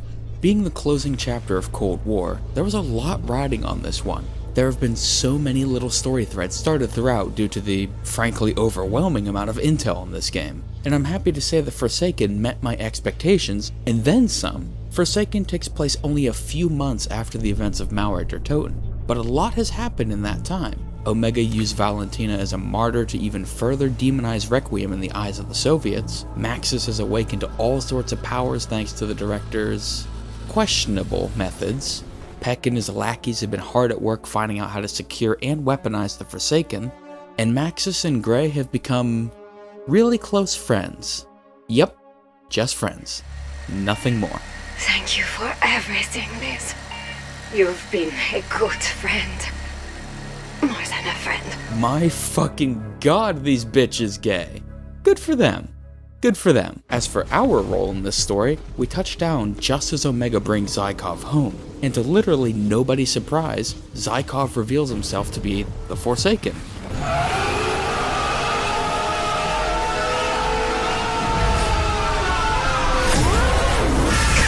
I'm actually fairly certain that even Treyarch knew that this reveal wouldn't surprise people, so in a nice subversion of expectations, this cutscene isn't saved for the last minute like it normally would be. Instead, it's actually the inciting incident, and the rest of the quest revolves around dealing with the Forsaken. Throughout the quest, there's a lot of real-time radios that can be activated to see how the cast is dealing with the situation at hand. Think the Shadow Man and Monty wisps on Revelations. Throughout these radios, we see that Peck seems to have something of a conscience deep down, as he actively tries to help us out with the Forsaken, despite Kravchenko's insistence not to, but more importantly, we get a ton of background on Zykov's descent into becoming the monster he is today. Basically, when he went into the End Station facility all those years ago, he knew he was as good as dead, but he also knew that his sacrifice could pave the way for world peace, should humanity realize the larger threat and put aside their petty differences. But as he observed humanity throughout his time in the Dark Aether, he became more and more resentful towards them. From his point of view, they had completely squandered their chance at peace and made things even worse than they were back in World War II. They were a species undeserving of peace, so he made it his mission to break back into their world and impose his own order over them. I really love this little backstory because it adds just a little bit of nuance to your standard I want to rule everything bad guy. He's not doing it purely because he loves power. Sure, that's a little part of it. He's doing it because he's angry at the species that sent him to die. Since they just kept fighting and using each other to fulfill their own agendas, he feels like his sacrifice all those years ago meant nothing. Of course he'd be angry at them. Plus, 400 years in the Dark Aether? Yeah, that'd fuck anyone up. So, we have a great setup and tons of intriguing new lore, but the most important aspect of a season finale is, of course, how it all wraps up. After Maxis sacrifices herself to defeat the Forsaken, and Requiem contains it in Peck's weird Sophia-looking container. The Sophia container, by the way, they just not gonna mention that? Alright, we see the director put the final steps of his plan into motion. Because Maxis isn't around to interfere anymore, he's able to shut down Requiem and order the officers on site to arrest the 4 commanders that helped us throughout the story. Afterwards, the strike team touches down with Raptor 1, only to be immediately taken into custody at gunpoint. With everything out of his way, the director steps back from his monitors and heads out of his office. But not before turning around one last time to reveal Edward Richthofen, the least surprising reveal on the planet. But what I love about this, even though I saw it coming from like 3 maps ago, is that they don't overplay the reveal. There isn't any wink to the camera moment or pandering line of dialogue that references the old story. Nothing. He just looks back into his office with a satisfied smile on his face and closes the door. It's perfect. We then cut to 5 years in the future, where a wanderer looks to rent a boat from a fisherman in Japan. This wanderer is revealed to be none other than resident shithead Dr. Peck, who reveals that he's looking for some old friends. For whatever problems I end up having with this map, I can't deny just how well its narrative came together in the end. Not only is the choice of music absolutely perfect, because A, it's just a great song, and B, it's kind of a meta thing. Treyarch knows that after Chaos, people are probably a bit worried about getting invested in another story, lest it be cancelled instantly. So of course, they picked the song that literally says, "We'll meet again." And the ending answers just enough of our questions to keep us satisfied, but leaves enough unanswered to keep us theorizing and eager to see what comes next. Questions like, what exactly is Project Janus? How much of his old life does Richtofen actually remember? What kind of shenanigans is Peck up to in Japan? He points to the exact spot on the map that Maxis and Ravenov sent his inversion warheads to back in Operatia Anversia. So he's clearly planning something big. There is a ton to look forward to in the next chapter that Treyarch seems very confident that they're getting, judging by that end card. And you know what? I can't wait to see what they've got in store for us. With the good covered, let's cap this part off with some nice little details real quick. When starting the scripted abomination encounter, it counts as a normal zombie, meaning that if you kill off all other enemies to focus on it, the round won't progress. The lockdown cutscene can be skipped. Like the Pegasus flight in Ancient Evil, it's a super cool cutscene, but after a couple times, I get it, you know? After the lockdown cutscene, your radiation timer is reset, so you don't instantly start taking damage when you regain control of your character. The snow globe model on Richtofen's desk is actually the one used in the Zombies Chronicle story trailer. Does this have any story significance? No. Is it a cute little Easter egg? Absolutely. The piece of music used for Peck's reveal is actually a really clever bit of reuse. It's a track from Blood of the Dead titled Richtofen Again. The perfect track to use from a meta sense since we just saw Richtofen again.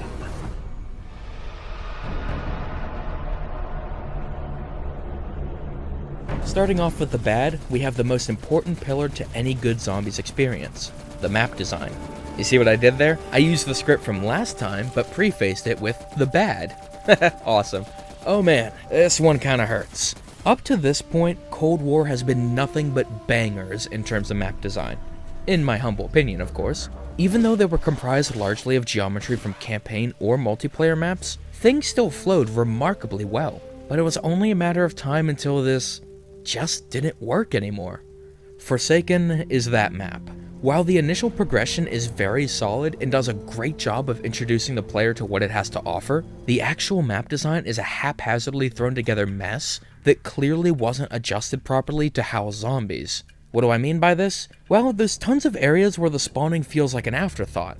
In many maps throughout all of the Zombies games, there's logic and restraint exercised to where the zombie spawns are placed. Select windows and doors are broken so that they can come in. But for the most part, there's not too many of them as to not overwhelm the player. Forsaken, on the other hand, feels like they took the red light, green light geometry, saw there was a window or a door and said, okay, we gotta put a spawner here at every single one. There is no flow to where these things come from. They're just flooding out of every nook and cranny, and it feels like they didn't have the time to properly balance this. Honestly, I feel like I'm playing a Black Ops 4 map with how quickly these things respawn after you kill them or transition areas.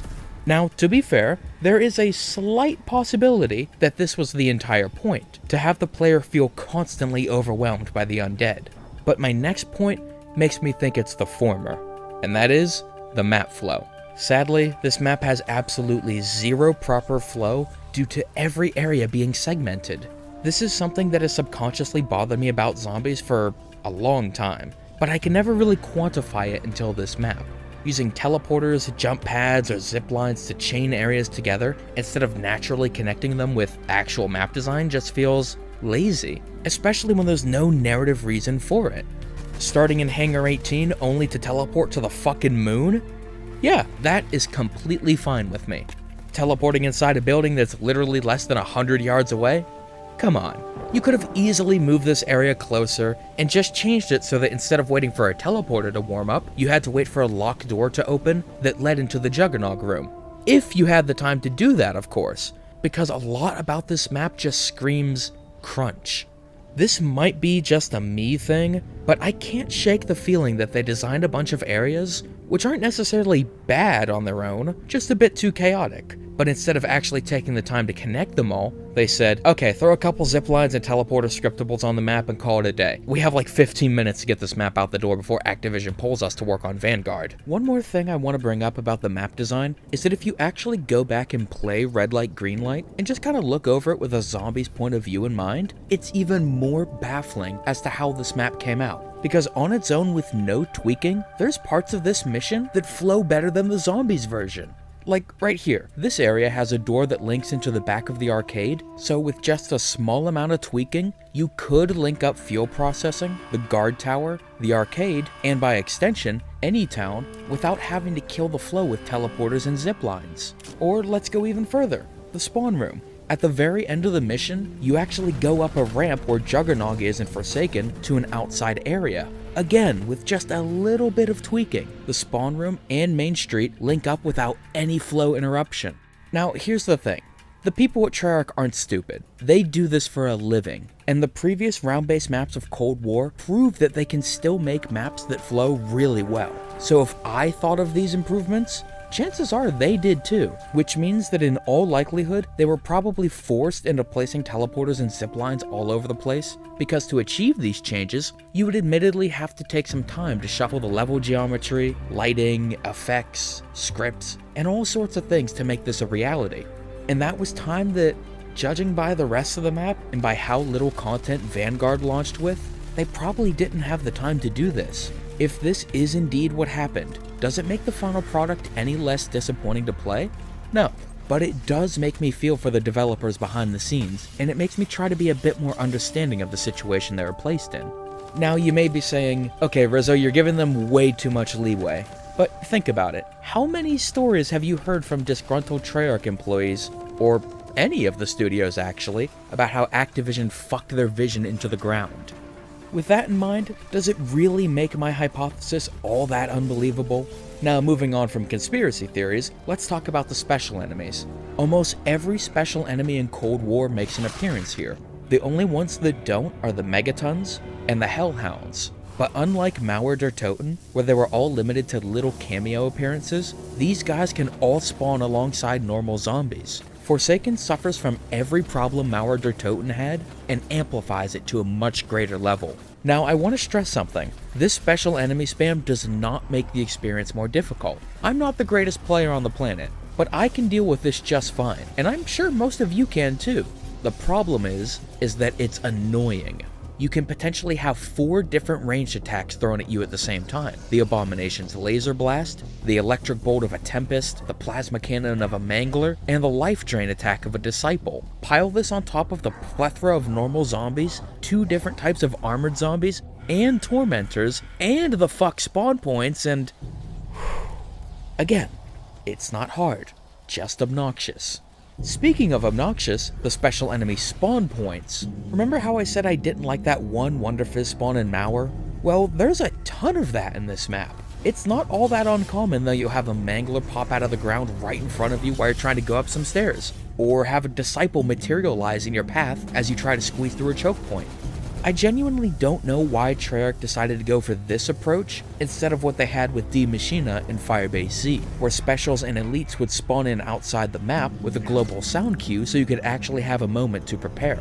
The Abominations are particularly bad with this too. They can materialize right in front of you as you exit a portal, which is always just fantastic.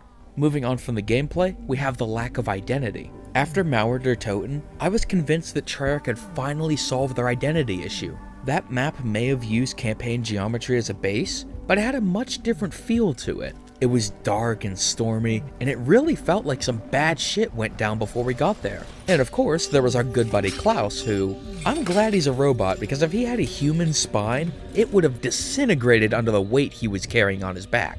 But unfortunately, with Forsaken, Treyarch hasn't just gone back on the progress made in Mauer, but have somehow managed to create a map more devoid of personality than even Die Maschine. Now, to be fair, it's still not as bad as Outbreak or Onslaught in this regard, but I give those a pass because the whole gimmick there is, whoa, zombies on multiplayer maps. Ain't that interesting? As for the round-based maps, Die Maschine had the Dark Aether, Firebase Z had a complete mood change from the bright and sunny vibe of Firebase Ripcord, Mauer der Toten was set during an active citywide outbreak, had the previously mentioned Klaus, the Cerberuses, Cerberi, that talk to you, and of course, the End Station lab hidden beneath the city. Forsaken has nothing.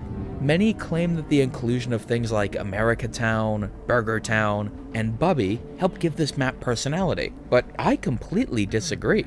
Maybe it's because I played the campaign, but when I play this map, I don't see Forsaken. I see red light, green light with some blood decals and a couple Ethereum plants.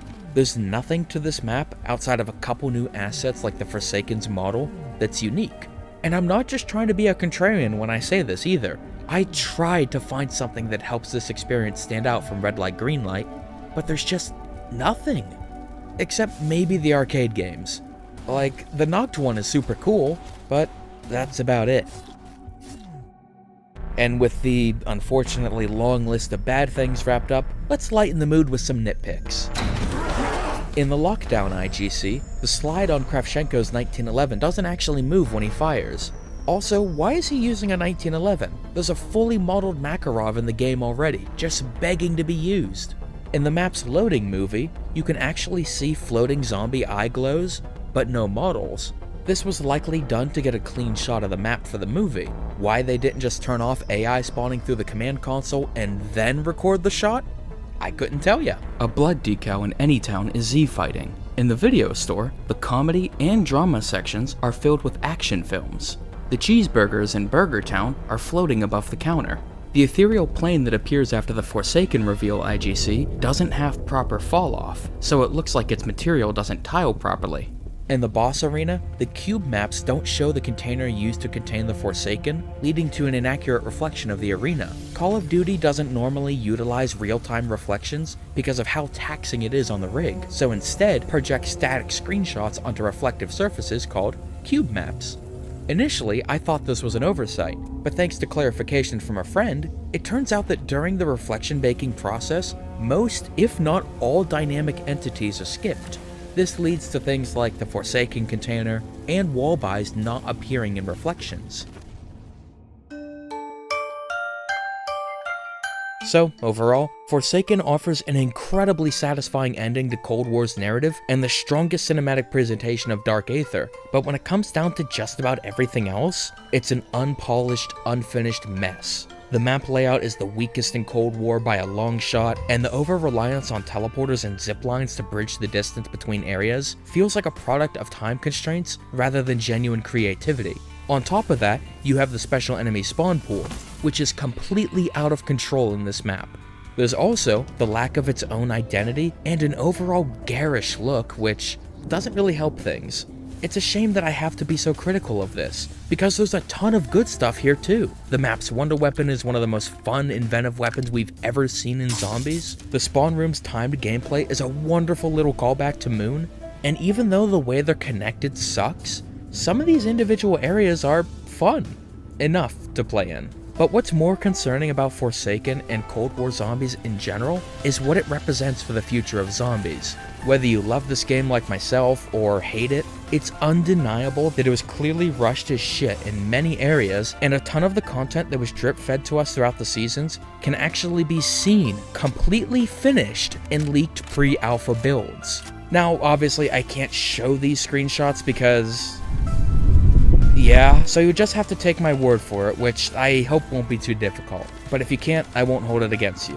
If a rushed, unfinished, fix-it-through post-launch content direction is the one that Zombies is going to take for the future, well, I guess we always have Black Ops 3 custom maps, right?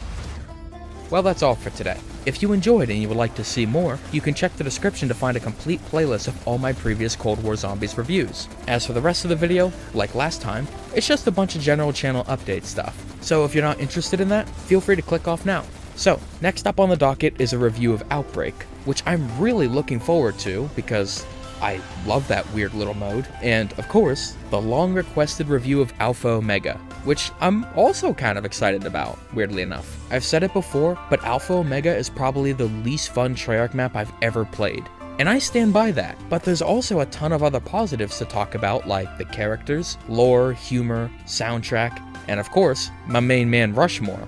So yeah, that'll be an interesting one to talk about for sure. After that, my review of Persona 3 that I mentioned a while back. I wanted to have this one out a lot earlier, but I've been really stumped on how exactly to present it. Like, I have all my talking points written down, but how exactly do I present them in a way that flows well, but also fits my style, but is also a bit different as well? Honestly, I've had dozens of different ideas on how to approach this, and every single time I'm like, nah, that fucking sucks. Okay, let's try something else. So obviously I'm still struggling with that a bit, but hey, better to release a video that's nice and polished than to rush it out because, I don't want to figure it out, right? After that, I genuinely have zero idea. You may be asking, wait, what about Vanguard? To be honest, I wasn't gonna even buy it, but everyone on Twitter and YouTube was hyping it up like it was the worst video game ever made and it killed their families. So I wanted to see the nightmare for myself, only to actually really like it. But I'm not doing a year-wide review series on it. I made that mistake with Cold War already, and I now know how much of a pain in the goddamn ass it is to cover live service games. Because they're constantly changing, the amount of times I had a script segment finalized only for an update to come along and completely nullify all that work is way more than you would think. Plus, as much as I'm enjoying Daran Fang, there's like zero content to actually review. There's no quest, there's no wonder weapon, there's only 3 objectives, and there's not even a Pack-a-Punch camo for Christ's sake. That's what happens when you force your devs to rush things out, Activision. But who knows, maybe by the time Season 1 has come and gone, there will be a bit more meat on this game's bones. And who knows, maybe then I'll cover Daran Fang. But for now, I'm just gonna have some fun playing it, and maybe I'll take some notes for a review. No promises.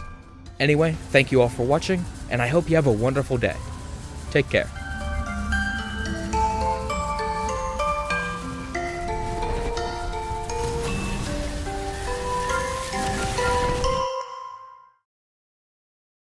Hey everyone, Rizzo here, and welcome to the 7th and final installment of my Cold War Zombies review series. Today, we're finally covering what might be the most controversial addition to Cold War Zombies, Outbreak.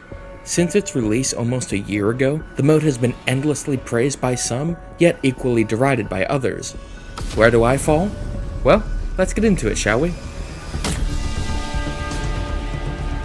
Easily the best part of Outbreak is how it diverts from the main game mode. Unlike the normal Zombies gameplay loop, Outbreak is completely open world and round progression is based on objectives, meaning that no matter how many zombies you kill or how long you spend searching around the level, the round will not progress until you complete that objective and warp using the beacon. Due to the open world approach, aside from needing to finish the objective in the region, you have complete and total gameplay freedom. From the moment you load in, you can approach the map however you want. You can rush through the zone, ignore the side objectives and be done in 5 minutes, or you can take your time to explore the map and scavenge some extra resources from the numerous loot chests and salvage pickups. The best part though, is that both approaches work. Every time you complete a main objective, you get a set amount of points, eventually scaling all the way up to, I believe it's 15,000 per main objective. This means that progression is balanced to accommodate either approach, although taking your time does yield better results. When it comes to combat, that freedom remains. Found an enemy patrol, go in guns blazing or sneak around to avoid fighting the stronger ones that roam the maps. But how can I sneak around, you might be asking? Zombies always know where you are at all times. Well, that's an interesting change from the round-based survival maps. Rather than being omnipotent little goblins, zombies have a detection range in Outbreak, and this detection range is actually rather dynamic. If you sneak up on a zombie without firing shots, it won't notice you until you're within a few feet. If you're in a vehicle though, they can detect you from a much farther range because, well, it's louder than walking. They even react to the death of their allies if you target them from a long range. They'll give up on finding you if you're too far away, but that little detail is still really neat. Another neat detail that you normally can't see is that they react to loud noises and investigate them. If you played Outbreak back when the no target glitches were a thing, you could break a window and the zombies in the area would rush to the source of the sound. But since the player had no target, they'd simply look around the area the noise came from. It was super cool and makes me wish that we had some kind of actual stealth system. Would it be pointless? Yes. Fun to play around with? Also yes. The next element to discuss is the amount of content within each world.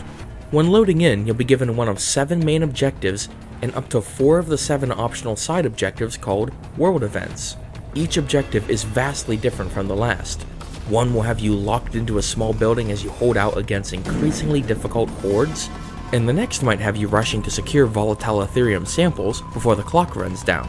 Same goes for the world events. You might find yourself starting a round fighting an order in a field, and then trying to free a lost soul later on in the same world.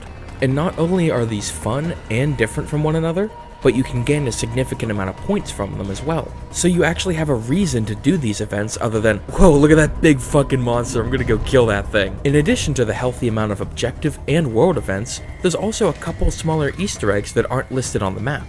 For example, on each map, there's a radio event that, upon completion, will reward you with a new song for your in-game music player. There's an Ethereum orb you can find for an extra couple thousand points if you follow it around, and there's even fishing. For whatever reason. These ones aren't necessarily all that important, but it's good to have things like this to make the world feel less barren. And inhabiting said worlds is a varied assortment of enemies. Creeping around the outbreak zones are all sorts of enemies, both big and small. There's your basic fodder enemies like zombies, plague hounds, and hellhounds, special enemies such as the Mangler and the Mimic, and of course, elites like Megatons, Krasny Soldats, and depending on your luck, the Ordas. In fact, the only enemy types that don't appear in Outbreak are the Tormentors and the Abominations. In addition to bringing in the enemies from other maps, Outbreak introduces 2 new special enemy types of its own, the Krasny Soldat and the Tempest. Krasny Soldats are very similar to the Griffin Castle variant of the Panzer Soldat, but instead of a shock charge, they fire napalm charges that burn the surrounding area. Because of the larger play spaces, they also utilize their jetpacks far more often than the previous Soldats. If you even run more than a couple dozen yards away, they'll boost through the air and be on your ass in a second. Honestly, these are probably my favorite iteration of the Soldats to date. Not only is their design awesome, but they don't annoy me in any way, unlike the Origins and derided variants. They're just an all-around solid enemy type. The next enemy on the docket is the much maligned Tempest. Former humans transformed into crystalline soldiers by the Forsaken, Tempest can launch electromagnetic bolts at their enemies, dealing minor damage and temporarily disabling any vehicles it comes into contact with. But unlike previous ranged enemies, Tempest will actively analyze your movement and try to predict where you'll move to by the end of their attack animation. This leads to a fairly engaging little minigame where you're trying to fake out the AI so that they shoot in a different direction. It's actually really fun. They can also blink away when they're under fire, they need to catch up to a fleeing player, or just whenever they feel like it. While this can be occasionally annoying, especially if you have 400 other enemies on you, I've never understood the hate for this enemy type. The play spaces in Outbreak are so wide open that you usually have more than enough time to evade their attacks if you're paying even the slightest bit of attention, and even though they are armored, they're not all that tough to take down. At most, they'll get off 1 or 2 blinks before you can kill them. However, if you were to take these enemies and put them in a much more contained space, like that of a round-based survival map, then we'd have a problem, as Forsaken demonstrated. With core gameplay and the mode's creepy critters covered, let's talk quests. And yes, I did say quests, as in plural. Similar to the overarching narrative in the Tortured Path, Outbreak's main quests actually take place over multiple maps. Meeting certain conditions in one map will allow you to progress through the next step the next time you warp. But unlike the Tortured Paths quest, you have a lot more freedom as to when exactly you can start them. And they don't suck. If you want to start them as soon as round 3 starts, and have them done by round 4 or 5, you can. But if you want to play for a bit, and then do the quests as you're winding down, you can do that too. The first quest really plays to the exploration aspect of Outbreak. From the Maxis radios to the dead drops, you actually need to explore the zones you're in to find the items needed to progress. This exploration and build-up is capped off by a fantastic finale, the missile silo, and the accompanying final boss fight. During this sequence, you go underground into one of Omega's research silos and meet up with Ravenov to dispose of their reality-bending warheads. The silo itself is massive, but also incredibly close quarters, and the zombie spawns down here never stop. While under the constant siege from the undead, you'll need to complete 3 different tasks to obtain the keys to launch the missiles. There's a dark aether jellyfish you need to bait into letting you close enough with raw Ethereum, a ghostly little monkey character that you need to capture with a modified essence trap, and of course, the HVT mimic in what I've dubbed Hell Room. Yeah, this is completely fine. Each task is fairly well explained to the player and simple to complete, but with just enough difficulty on higher waves to be challenging. It used to be much harder though. Prior to a patch, all zombies would super sprint down here, and as much as I love me some super sprinters, I have to admit, it was a bit ridiculous to have these things constantly respawning and catching up to you in a second while you're trying to do things. But of course, this quest saves its best moment for last. After initiating the launch sequence, the strike team goes above ground to see what's blocking the hatches, only to find hundreds of Tempi fusing together to create a monstrous crystalline being known as the Legion. What follows is one of the most chaotic boss fights in zombies since Mephistopheles. In addition to massive area of effect attacks, the Legion will summon every enemy type under the sun in an attempt to prevent the successful launch of the inversion warheads. But what really makes this fight so great is the thing that I've oddly heard many players levy criticism at: the time limit. If you cut the time from Legion's assembly, you have roughly 9.5 minutes to down the Legion and destroy one of the orbs that comes out of it 3 times.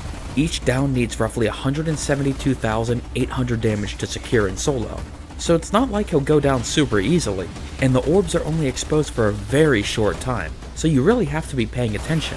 If you're not quick enough, Legion will recover, and you'll have to down it all over again. Something that many players don't realize is that this time limit is very forgiving. Even on solo, you can mess up 2, maybe even 3 times, and still have enough time to take Legion down. It's all psychological. The ever-present timer, the endless barrage of enemies, fast-paced music, and the reminders from Maxis and Ravenov tricks you into panicking and losing your concentration, which leads you to either failing to deal enough damage to Legion fast enough, or going down and losing all momentum. Basically, if you completely ignore the timer and play normally, you'll be just fine. Good luck doing that though when you have all of this coming at you. As for the second quest, it's admittedly a bit more low-key than the first, but it still has its fair share of neat moments. The coolest of which is easily the escort through the Dark Aether. Once you get it all souped up and good to go, the rover actually starts taking you through a previously inaccessible part of Sanatorium to reach the Omega defectors. But unlike a regular escort, you actually need to stay close to it, because if you step outside of the protective field, you'll instantly start taking damage from the Dark Aether tear. Come to think of it, this is how rover escorts should have been done in the first place, because the biggest problem with them is that there's no real threat of player death. Sure, you need to stay close to it to make it actually go, but since the areas are so wide open, you can just run away if you're taking too much damage and heal. Worst thing that happens is the rover takes a bit of punishment while you're away. But here, you're actually confined to a fairly small area around the escort, which instantly makes it a bit more engaging to play. Funnily enough, Daron Fong actually does this exact same thing. While escorting the Revenant head, there's a protective bubble around the player, but if you leave it, you start taking damage. Where Daron Fong throws a wrench into the mix is that the head can't be damaged, and since the zombies are even more aggressive than Cold Wars at the higher rounds, the escort objectives become less about making sure this boring AI is protected, and more about keeping yourself alive until the end. Personally, I feel like the approach of the modified rover and Revenant heads are much more engaging than the normal escorts in Outbreak.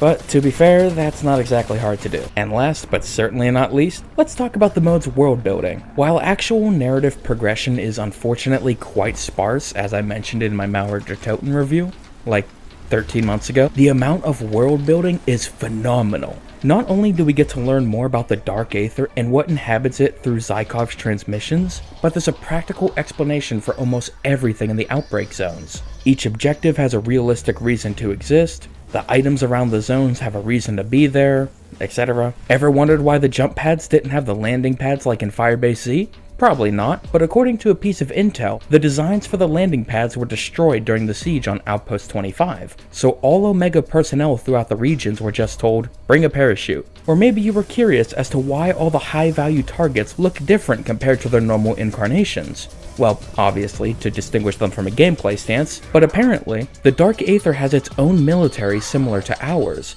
albeit a bit more primitive, and the markings on the HVT Manglers were actually painted that way as a form of war paint to distinguish high-ranking officers and strike fear in their enemies. Literally none of this information is necessary to enjoy the game or get invested in the story, but it does help to create a more realized world, one that feels a bit lived in, and a wee bit more authentic. One more little detail regarding world building that I personally really love is the mystery set up by the child's drawing of Mr. Peaks that you find during the second quest.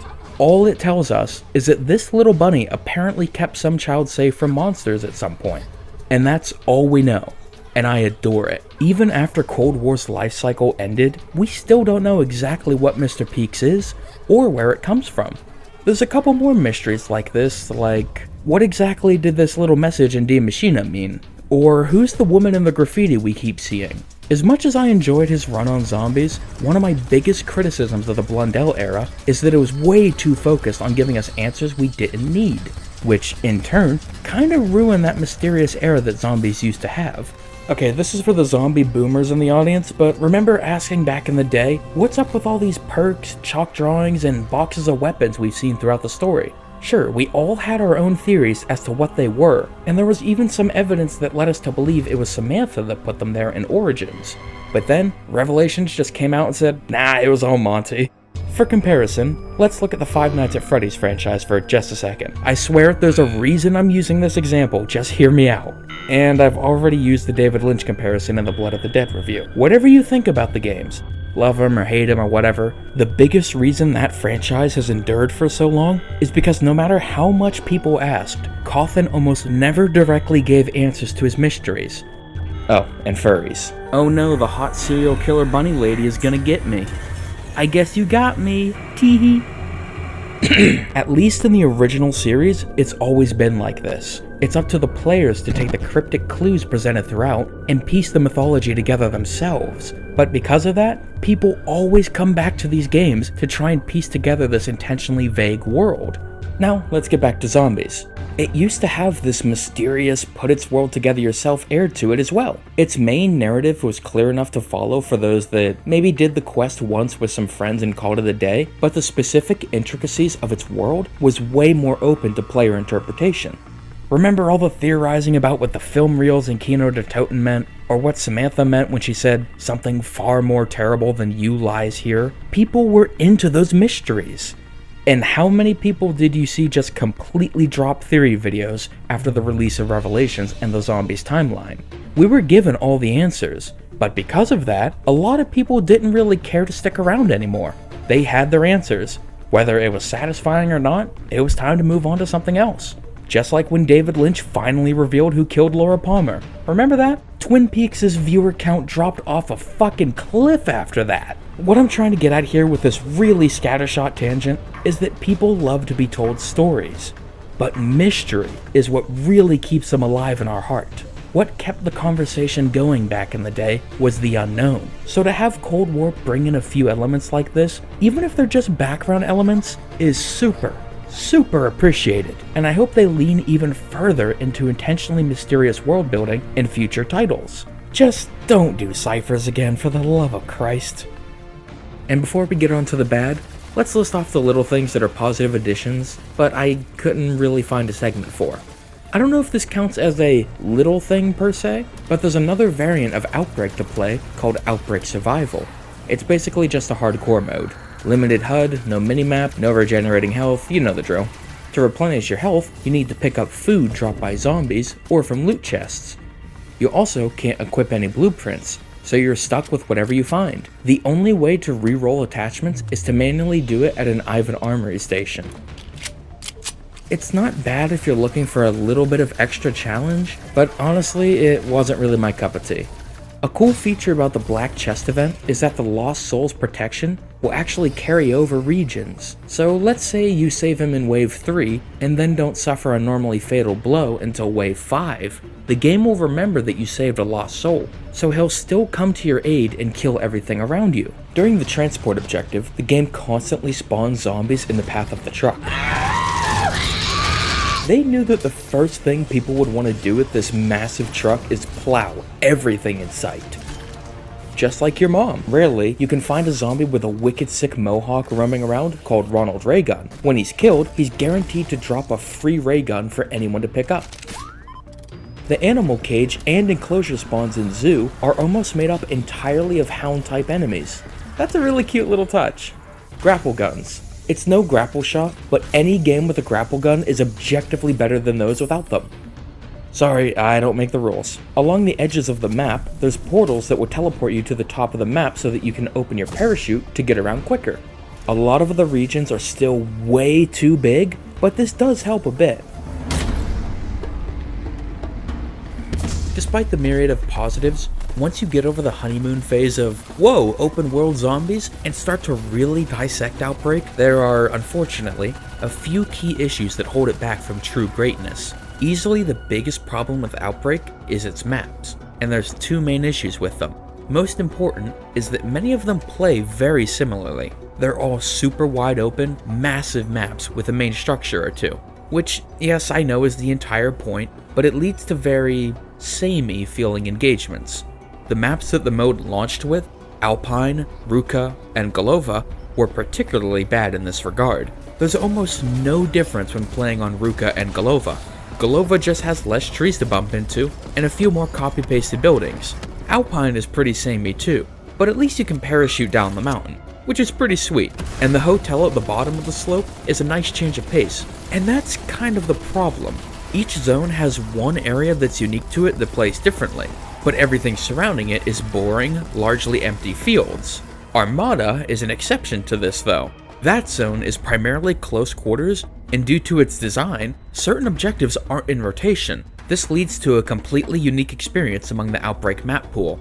Should Outbreak continue, I think more zones in the spirit of Armada would be the way to go. Change up the engagements you can expect, transportation methods, and objectives per map. Have one map that's super wide open, but then immediately have another that's almost entirely CQC combat. That's how you keep each match refreshing. Another issue with the maps is one I've already kind of alluded to, but some of them simply have way too much dead space. Many have said that it's the size that's the problem, and I've always disagreed with that. Outbreak's maps suffer from the exact same problem Transit had, the fact that there's massive patches of nothing. For example, here's a few map spawns I screenshotted from Zoo. Every now and again, you can see that there's a Black Chest event or something out here, but most games, this entire part of the map is completely devoid of anything. There's not even any loot chests out here to scavenge. It's literally just a big empty field. Now let's compare this with another map that fixes all of these issues. Collateral. Not only is the overall map size reduced, but in every area that's empty, there's loot chests to scavenge, intel to find, or a jump pad or two to help facilitate fast travel. Now let's go back to Zoo. There's literally nothing out here. In theory, I don't mind that these are pretty much one-for-one ports of the Fireteam maps. Sure, they don't have the personality of a full-fledged Zombies experience, but you need to take the development side into account. It's a lot cheaper and doesn't cut into dev time nearly as much to utilize pre-existing assets. Plus, do you really think Activision would give them the time and money to make new maps like this? They didn't even let them finish their own game before pulling them to make Daron Fun. But when you take something that wasn't tailor-made for zombies and just plop it in willy-nilly, there's bound to be some growing pains like this. Moving on from the maps, the second biggest problem with Outbreak is the main objectives. While most of them are solid, hell, some of them are even great, there's a couple that stick out like a sore thumb. The Dasa Station defense is fine, but it's super dependent on where it's spawned. The inside of the ship on Armada? Awesome. It's really close quarters and genuinely challenging in the higher waves. The enclosure in Zoo? Not great. There's way too much room to move around, and the zombie AI frequently gets confused by the climbable areas surrounding the objective. But that last rush where you can see dozens of zombies running down the hill at you is... yeah, that's a pretty cool visual. The holdout objective is kinda weird. Without mincing words, it is sinfully boring on the first few waves. But once those super sprinters start showing up, it gets really intense and becomes my favorite objective. The worst of the bash, though, is escort. Unfortunately, this one is boring no matter the wave. The rover moves way too slowly, there's not enough zombie spawns to make it challenging, and you have to be within 7.5 meters of it to even trigger its movement. Sorry Gray, you have the worst batch of objectives and it's not even close. The next issue might just be a me thing, but the mode's difficulty takes a very long time to pick up. The first wave is, naturally, very easy and is mainly just an excuse to get yourself set up for the coming waves. Totally fine. But then the wave after that is like this. And the next. And the next. In fact, it's not until wave 5 that things start to become even remotely challenging, and even then, the massive play space makes it so much easier than normal. There is a band-aid solution here though. As the beacon device begins to teleport you, if you deal enough damage to it, you'll actually skip the next wave entirely. So if you're on wave 2 and damage the beacon, you'll teleport to wave 4. It's not a perfect solution, but it certainly does help. Unfortunately, you can only do this 3 times per match for some reason. Like the original round 20 restriction on the Rampage Inducer, I genuinely cannot fathom why this restriction is in place. Why not let people skip waves constantly? You gain literally nothing by limiting things like this. Back to the topic at hand though. I understand that one of Outbreak's main goals was to be a way to easily onboard multiplayer players to the zombies mode, so it makes sense for it to be a bit more welcoming. But I still wish the mode had some sort of Rampage Inducer equivalent for more experienced players like myself. I'm telling ya, that thing spoiled me beyond belief, because if my matches aren't complete nightmares within 30 seconds of loading in, I throw a big iconic tantrum like zombies YouTubers that don't just get Black Ops 3 reskins year after year. Go ahead, tell me I'm wrong. One last problem I have with the mode's difficulty, the game seems to mistake making every zombie heavily armored so that they take a shit zillion bullets to down with difficulty.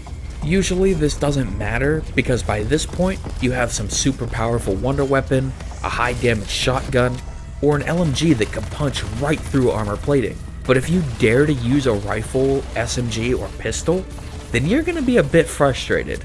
And God help you if you even try using a sniper rifle. The last gameplay element that falls flat in my eyes is the second quest finale. Everything leading up to it is really cool, from escorting the rover through an active Dark Aether tear to the reveal of the slaughtered Omega defectors, but then comes the boss fight. Well, even the term boss fight is super generous to use here because it's literally just another exfil, but your mom is there this time. Whoopee, it's not that this is even a bad finale per se. In fact, if this is just how exfils were in general in the higher waves, I think it would be really cool. But as a capper to a main quest, it's a bit underwhelming, especially after the high point of the Legion. Before moving on from the gameplay, I want to mention one last issue. Currently, there's an uncommon bug in the ECM objective where, for reasons I literally cannot even begin to understand, all system sounds will be completely muted. This includes the game, all background applications like Spotify, and even the console's main menu. The only way to fix this glitch is to close out of the Cold War application. There is a silver lining, however. The bug is, like I said, pretty uncommon, but you can actually completely counter it by simply opening up the options menu and muting your game audio during the objective. Should you have to do that though? Oh fuck no. I've exaggerated many a time in these videos, and it's usually all in good fun. Like, haha, Treyarch fucked up the blueprints again, isn't that funny? But this bug has been around since the objective was added over 7 months ago. I gave everyone the benefit of the doubt and assumed it would be a high priority fix, but it never even got mentioned once to my knowledge. This is completely unacceptable, and I'm honestly astounded that it was never fixed. And my final issue with Outbreak is how it handled the character of Samantha Maxis. After D Maschine in Firebase Z, I was really excited to see how her role in the story was playing out. This character we've only seen as a small gremlin child for the past decade had become this strong, determined soldier with a really edgy new outfit and could have been a great leader throughout the season. That would have been a nice twist because even though she had a chance to shine as an ally in Tog der Toten, she was still being led around by Nikolai. So the opportunity to have this character finally take charge and lead a squad against the undead sounded awesome. Instead, she's immediately put under Requiem lock and key and remains completely out of commission until the final map in the season. Look, I understand that were this kind of situation to happen in reality, this is exactly how it would go. Maxis would have been kept under tight supervision at some awful black site and poked and prodded by scientists until the end of time. But sometimes, realism doesn't equate to entertaining. It's not all bad news though. The intel does occasionally touch on her PTSD from the Dark Aether, which is something I wish these games really touched on more often, and despite her incarceration, she still tries to be an active player in the story. For a while at least. She and Ravenov work with Requiem's strike team during the first quest, which ends up having major consequences later on in Mauer der Toten. But after that, there's nothing. People just constantly talk about Maxis until halfway through Forsaken, where she finally comes out. She also comes out to fight too. I can talk about the lack of personality, the glitches, or heavy zombies until I'm blue in the face, but this is the thing that I dislike the most in Cold War Zombies. They had such a great start with this character, and then immediately relegated her to radio transmissions far away from any sort of conflict. What an absolute waste of a good character. And before we wrap up here, let's go over some nitpicks real quick. Now, I just gotta say, I'm not gonna nitpick every single little clipping issue, because there's like 8 massive maps here, and I only have a couple years left on this earth. The health of the Hellhounds is inconsistent with their appearance in Firebase Z. In that map, their max health was 100, but in Outbreak, it can scale all the way up to 12,000. This is because they're accidentally using the health scaling of the Plague Hounds for some reason. On rare occasion, and for reasons completely unknown, the radioactive ball thrown by a Megaton bomber cannot be sucked up with the die machine like it could be in Die Maschine. If you try to fire a die machine while parachuting, this happens. The firing sound of the mounted vehicle turrets doesn't actually load in sometimes, making it completely silent. A decal on the Harvester rocket truck is Z-fighting. During the barn holdout in Golova, you can see parts of the level's geometry have completely unloaded. What in God's name is wrong with this decal? If you're downed and you even touch the water in Armada, you instantly die. The ray gun doesn't have a firing animation for when you're swimming and aiming down the sight. This is literally something you could fix in like 2 seconds in the weapon file, but nobody's perfect. I mean, for crying out loud, I didn't even notice it till like a month ago. During certain animation phases, the HVT mimic's feet will turn in on themselves. This is because it's still trying to play the animation used by normal HVTs, which are on a much different rig from the Mimic. For some reason, the grapple gun is completely unavailable in local play. You can't find it on the ground, you can't craft it, nothing. This is the only thing in the entire mode that's not available in local.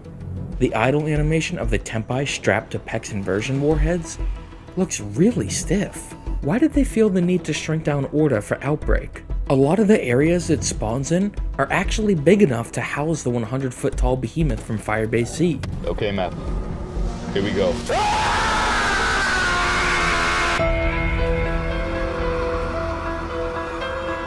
So, overall, Outbreak is a flawed yet interesting take on the zombies formula. The absolute freedom that the open world provides is a fun, albeit less challenging approach to the zombies mode we've grown to love over the past decade. There's a ton of objective variety, and the main quests are pretty solid.